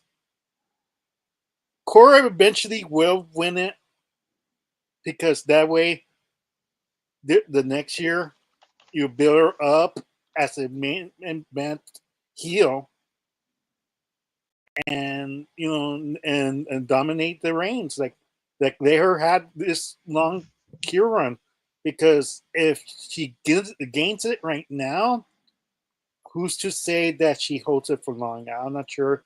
It's that they will have a heel win over a baby face doing stand and deliver. Maybe it's possible, and but but they're the logic. Julia is going to retain it. She eventually is going to face Cora 1-on-1, and that's when Cora wins it. Okay. I can respect that. Oh, jeez, they had to make it a fatal four-way. Damn it. Damn it. Okay. Look, Again, the biggest thing that's going on in my head before Noah weighs in is the fact that Julia was in the Rumble. Chances are she's going to get a call up. So said- why would you give her a long run? That's why I didn't think her winning the title was a good call, because now Yeah. you're giving her a short run. yeah. We knew Jordan Grace was going to be coming. They should have just moved it from Roxanne to Jordan Grace. I'm pretty sure this was Roxanne's third Rumble, though, wasn't it? Yeah. It was. She's the only one that hasn't been called up yet, and she would have been called up last year had Cora not gotten injured. True. And again, it's like everything got set back because Cora got injured, which is why I think about, again, are they still testing Cora Jade out to be the woman to lead NXT this next generation for a duration? Arlene, I see your hand. You got something to say real quick? I'm just wanted to say to kind of just piggyback about what JJ said about like the people in the Royal Rumble getting called up. It's just interesting that the only person that you've actually seen on TV in both Raw and SmackDown is just Roxanne. You haven't seen Jada Parker make an appearance on the main roster yet. You still haven't seen Lash Legend make not even Stephanie. Like those have stayed on NXT, and the only one that you've actually seen like actually on either Raw or SmackDown as Roxanne. So it makes me think, are they actually going to call them up right now? Or are they going to wait till WrestleMania is over and call them up then? And if that's the plan, then have Stephanie lose it at NXT Stand and Deliver and then have her go that way out. But as of right now, it doesn't seem like anyone's really been called up yet, as of yet, except for Well, Roxanne, yeah. because she's the one that's been like going to be involved in to get into the elimination chamber, which we honestly don't think Raquel's going to win. So we know that she's No. going to get. So I mean, I think it's a given. So I mean, I think they really have trust in her already. So to have her beat the record and stuff like that. So I think they see a bright future with her. So I I I don't know. I think that if anyone else is going to get called up, it's going to be after WrestleMania, not anytime soon, at least. JJ, I saw you had a hand up. What do you guys say regarding that? I love this part of the show where we get to the discourse and the back and forth, and I know it's what you hate the most. I can see you sitting there like, God damn it, I'm tired. I got to work tomorrow. Can we just fucking wrap this up already? You know But- me too well, brother, but you also know I endure. But to Arlene's point, Lash Legend and Jakara Jackson were both on SmackDown last year. True, but That's they haven't part of done why. That's part of why Lash got the Rumble appearance, because she was so Yeah. impressive. Yeah, but they haven't brought her back since. So, and I mean, you've only They seen her haven't. with, yeah. So They that's haven't. You're right there, but just to counterpoint, they have been on SmackDown, and to your point about her losing it at Stand and Deliver, do you really want somebody as notable as a Stephanie Vakir, as notable as a Julia, to only have a 2-month run with the championship, No, a 4-month run with the championship? no. Or are these women that you want to anchor a division on and give a good 6-month to a year run? Yeah, Roxanne You had want to upset. give them a good 6-month to a year run. And I don't think that's going to happen because the women's division on the main roster is starving for stars. Yep. The horsewoman era is dead. Where the fuck is Becky Lynch? Charlotte gets injured. She'll come back within 3 months. She's injured and she's gone for 2 years. The only reliable name out of the horsewomen still is Bayley. Her time is up. Natalia's been on the roster for damn near 20 years. You've got you got people with jobs like Candice LeRae. The fuck?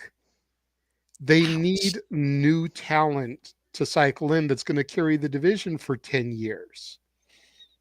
You know, that's why that moment in the Rumble with Jakara, or not Jakara, excuse me, but Lash, Jada, and Roxanne looking across at Bailey and Bianca and Charlotte was such a huge moment. It's the present and the future. Well said. And I just got to call Ace of Spades here. I think there's a reason why Cora Jade was at it because, again, you can't have Bailey eat the fall if her and Roxanne are going to beef on the main roster through the elimination chamber and potentially set up a one-on-one match either at an NXT stage, Stand Deliver, or her main roster WWE in-ring debut, not the qualifying match against Raquel Rodriguez. That leaves Julia and Cora Jade. It does feel like Julia and Cora Jade should be a big one-on-one for the title, but the fact that Cora Jade already has her name in so many hats when it comes to championships, we keep talking about TNA Knockouts World Championship, Masha Slamovich. If she has that opportunity already waiting for her, then what's this opportunity?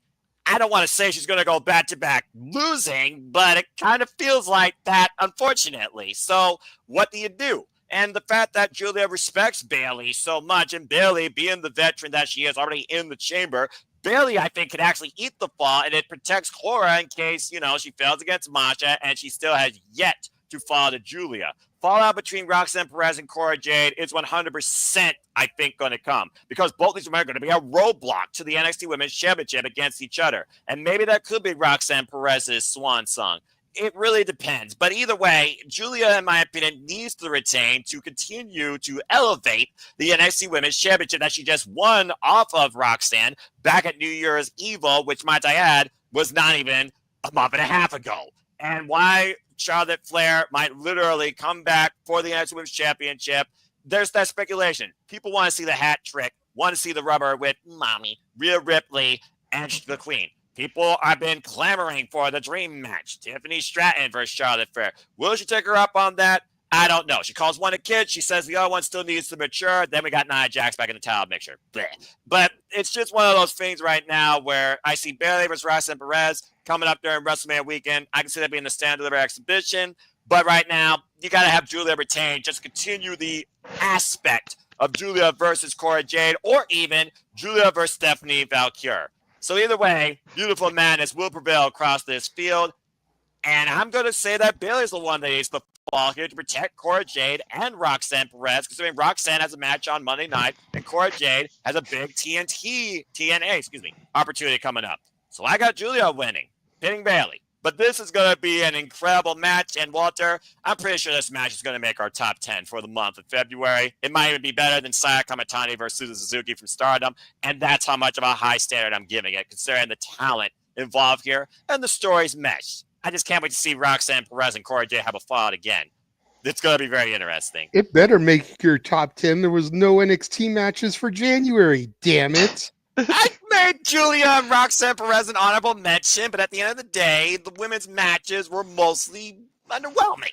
There was one moment. That gentleman, though, you could talk to him all day about that. I had nothing to do with that. Blame Japan. That's also accurate. What is this, South Park? Blame Canada. Blame Japan. All right. Well, either way, this is going to be an incredible match, and I got Julia retaining. And whether or not Roxanne and Cora get their own Vengeance Day against maybe one another, for JJ's point, the bad blood has been with them during their runs at times when Cora was on the shelf and Roxanne was excelling. That remains to be seen. Or the bad blood split up between Bayley and Roxanne Perez happens here as well. Something's going to give, but I don't think it's going to be the NXT Women's Championship. But that being said, great conversation all around, folks. And again, folks, what do you expect? Do you expect Charlotte Flair to watch this match and challenge the winner? Again, she has all the time in the world. She might even wait till after the Elimination Chamber. Do you expect Bayley and Roxanne Perez to be a marquee match during WrestleMania weekend? Will Roxanne and Cora Jade happen once again? Are either of them a roadblock to each other? Will Masha, will someone else cross the line here at Vengeance Day? A whole nother aspect we didn't consider the whole entire night. That faction per se. Let us know your comments. Let us know your thoughts in the chat. Again, thank you everybody for tuning in. Incredible predictions, analysis, and conversations as always. Hope everyone had a great time. Good luck to you all here in this year's kickoff of the NXT League. Before everybody have fun to do, let's go ahead, chill, plug, subscribe. And again, talk about where people can find us too. Wayne, always a pleasure. Good luck to you in this NXT League. A lot of fun as always. We'll see what the next Super Day brings you. Any last thoughts and where can people find you? You can only find me at Facebook right now. I pretty much deactivated my Twitter. I never use it. But however, this has been great. A lot of fun. You know, one thing I love about sitting is y'all bring ideas up that I never would cross my mind. So, you know, just really makes me think, especially now when times to start filling out that prediction card. So I may be making a few changes or adjustments myself. So, but you know what? Either way, it's a great looking forward to seeing it. Looking forward to doing Elimination Chamber with you guys, Lord willing. Other than that, man, I'll see y'all on the other side. Yeah, always a pleasure, Dwayne. Stay safe. All right. Arlene, again, good luck. You're defending your crown. Always a pleasure. You got a very unique mindset, then, despite this man trying to put Logic W in the same sentence, which is just not possible. Good luck against him once again. Any last things you want to say, and where can people connect with you? I need to find myself a crown so I can wear it every time I come on predictions, just to mess with JJ. But oh boy, here we go. Anyways, yeah, like I always think, I always think about like my mind's always like out there, and JJ's like but yay, sometimes it's worked for me at least when it comes to NXT with the way my mind works, because otherwise I wouldn't be champion right now if my mind didn't work a certain way. So this is accurate. so there's that, but you can find me on Facebook, Instagram, on the Twitter, and yeah, if you we'll see how this goes, but based on my track record, I think if you want to know who's a good predictor, follow me instead of my brother. Just saying. Thank you. There's the line I was waiting for. Good grief. It will never end with these two. God bless the Dominguez. All right. Well, good luck, and thank you for being part of the predicting. You're always welcome here, as always. Emmanuel. Look, she's not in the chamber. She's probably will pick her winner after the chamber. Who knows? Plus, the chambers aren't even filled out yet. And right now, I'm looking at this field. Yeah, you need to bring something. I don't know what, but something. Something! That's I need something for someone funny. Anyway, Emmanuel, go ahead and tell where people find you and any last thoughts you have regarding the show too. Like, I don't know if JJ had the picture I sent to him. Do you have the picture? What? No. All right. Because like I sent JJ a picture of us, like me and Irene at Knott's Berry Farm with Snoopy and Woodstock. Like, I'm not producing right now. I know. Like, so that's the only time you're gonna see us get along and be happy. But to be fair, like if it wasn't for our son, like my mistake for not entering certain pay-per-views of NXT, you might have heard a certain champion. I just say there's some. Well, you're time to talk already. Put your hand down. No one's here. Sibling rivalry at its best. You're right. Do I have to remind everybody what happened when you kept asking me who I thought was gonna win? At one point, I came home one time and you're like, "You got a perfect one." And I was like, "No, I changed 2 picks because I changed my mind. Otherwise, I would have had a perfect picky." But he actually looked at me. He's like, "Man, you got perfect on the freaking card." I was like, "So don't come to me about like you would have been ahead." All right, let's bring it up. Let's bring it up. There's a reason why I'm in the middle, folks. Let's bring it up here. All right, fair enough, Emmanuel, and I'm sure you'll have a counterpoint when we get to the Elimination Chamber.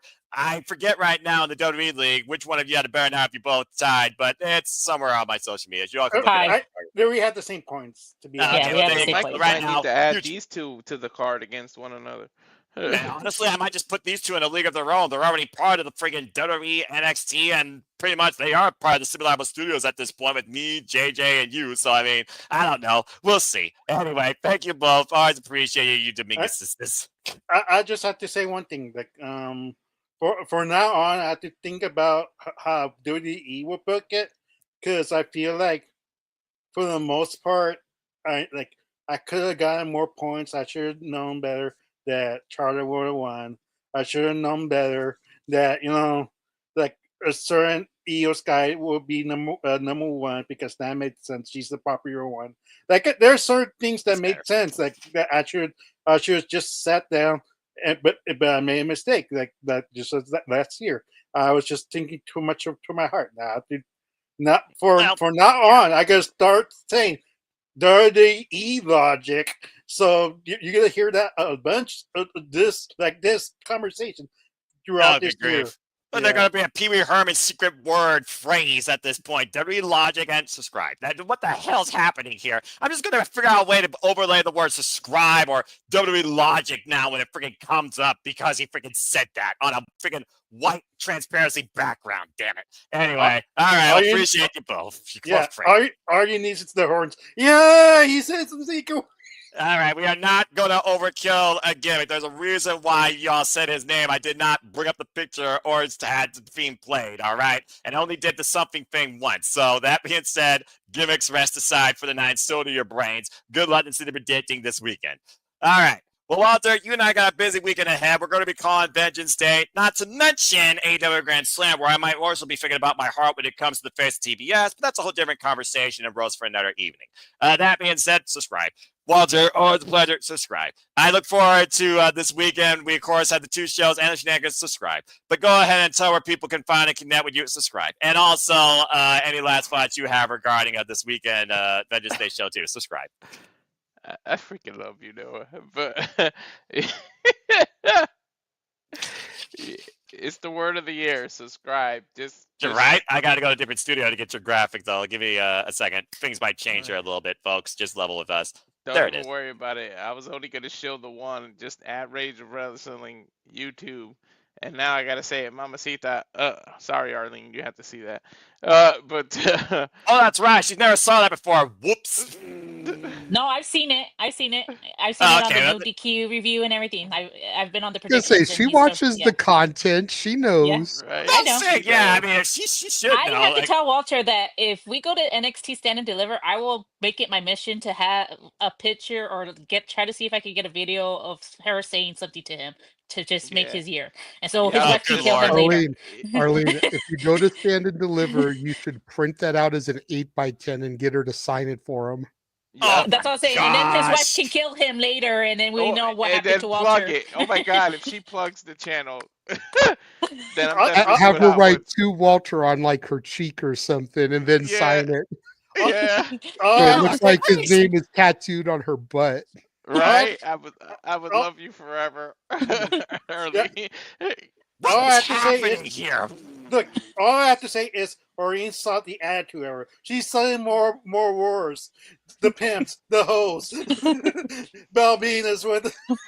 So she's seen it. She's seen it all. Oh my gosh.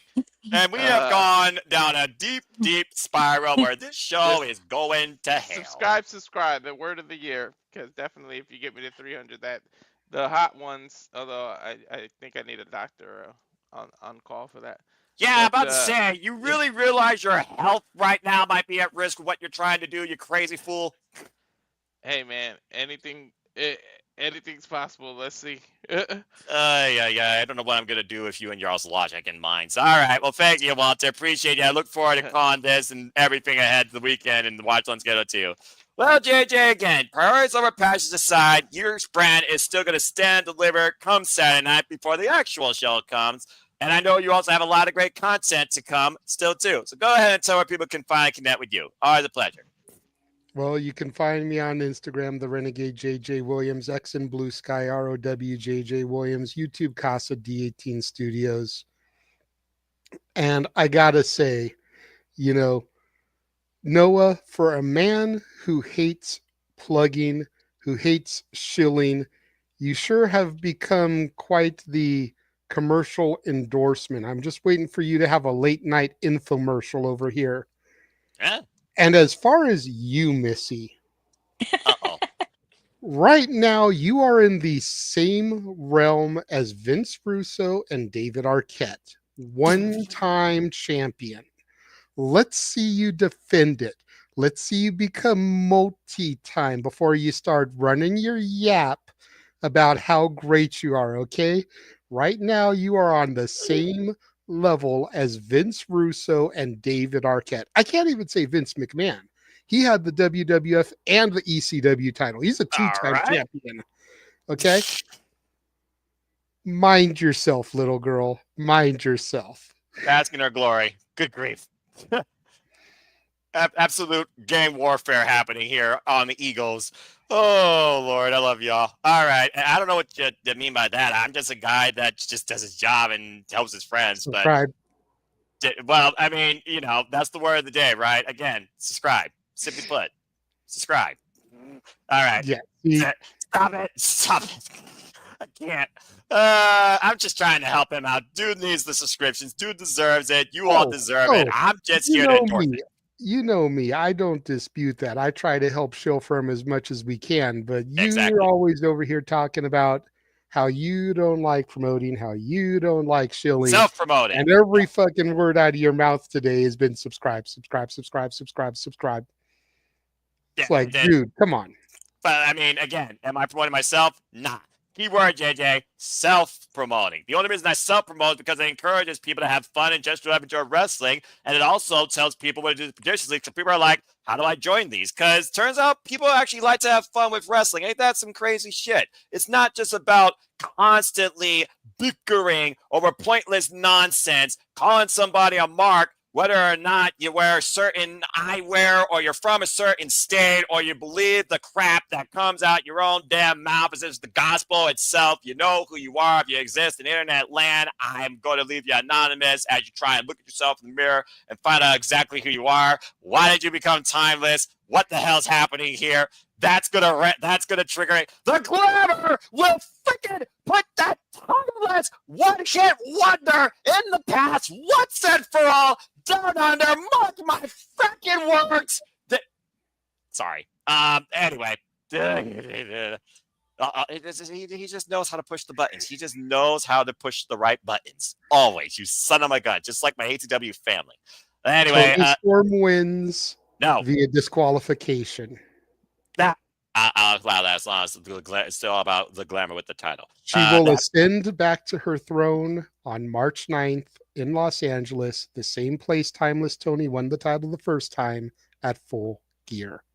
We'll see. All right.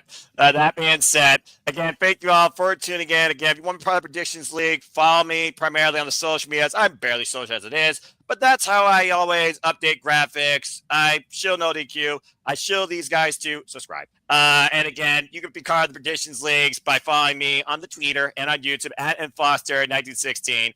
For again, I'm just a simple man, a lifelong fan of professional wrestling. Damn it! And again, shout out to AW fam across the social medias. King, I hope you're doing better, brother.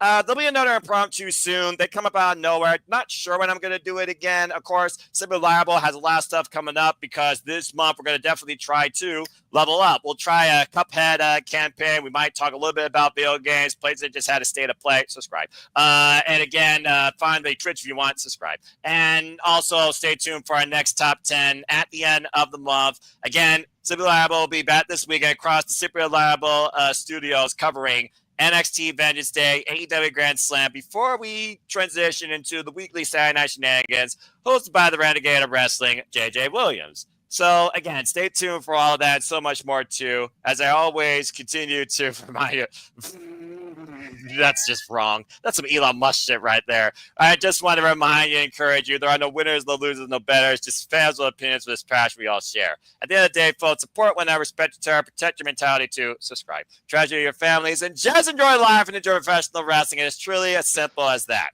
And again, the forum will be live across my social media, the community tab, and the chat some point tomorrow morning. And I'm also going to send it to all these fine folks to make sure they make their predictions official. Again, good luck to everybody involved. And thank you for those that tuned in throughout the night. Lily, Nestor, War Hero, Charles, Daniel, Colin, Matt, Chris, Ryan. Thank you all for giving your conversations and thoughts towards everything. I hope you all have fun as well. But until then, I think we've done enough tonight. It's Friday here on the East Coast, and I do have work in the morning too. He knows me. He knows I work 5 days a week, but technically 7. So I think for now, I'll bid you all a fine adieu in simple British game show fashion, because there's only 4 other Yahoos with me tonight. So for Arlene Dominguez, Arlene, say goodbye. Adios. For Emmanuel Dominguez, that constantly disagrees with her, Emmanuel, say goodbye. Happy Halloween. Oh, Jesus Christ. For Mr. Reliable, subscribe. Walter Cruz, say subscribe and say goodbye. Subscribe. Goodbye. For the Renegade of Wrestling, JJ Williams, always serving restaurant quality booking and analysis, say goodbye. Bye, guys. And I am not the learning tree, but I am the Noel Foster. So until next time, it's a goodbye from me. So as always, make a positive impact in life. Enjoy Vengeance Day this weekend, and have a good night. And thank you for tuning in once again to Simply Predicting. Have a good night, folks. You all. Good grief. Enroll and chase you. No, it is not a crowd university. It is dead Look for at that a reason. cursive. What they lack in 2025. Well, education is a whole different conversation. Are you kidding me? It's just one of those things where I'm just like, seriously, that when the world goes so south is beyond me. All right. Then again, I'm not trying to be political, my fellow Americans and Canadians and international wrestling fans. What do I know? I know I'm an individual. So anyway, all right, I'm hitting the button. So again, thank everybody for tuning in. This has been another edition of Simply Predicting. Subscribe. We'll see you next Simply Predicting for the WWE Elimination Chamber. Good grief. And enroll in Chase University. No, it's closed for a reason. It's dead. It's And dead. believe in Joe Hendry. Damn it, JJ, I was about to hit the button. Say his name and he appears. I believe in Joe Hendry. You son of a bitch. Happy you believe? Valentine's Day. Ay. Of course I believe. I believe before he was even in TNA. All right, I'm hitting the button. Seriously. God damn it.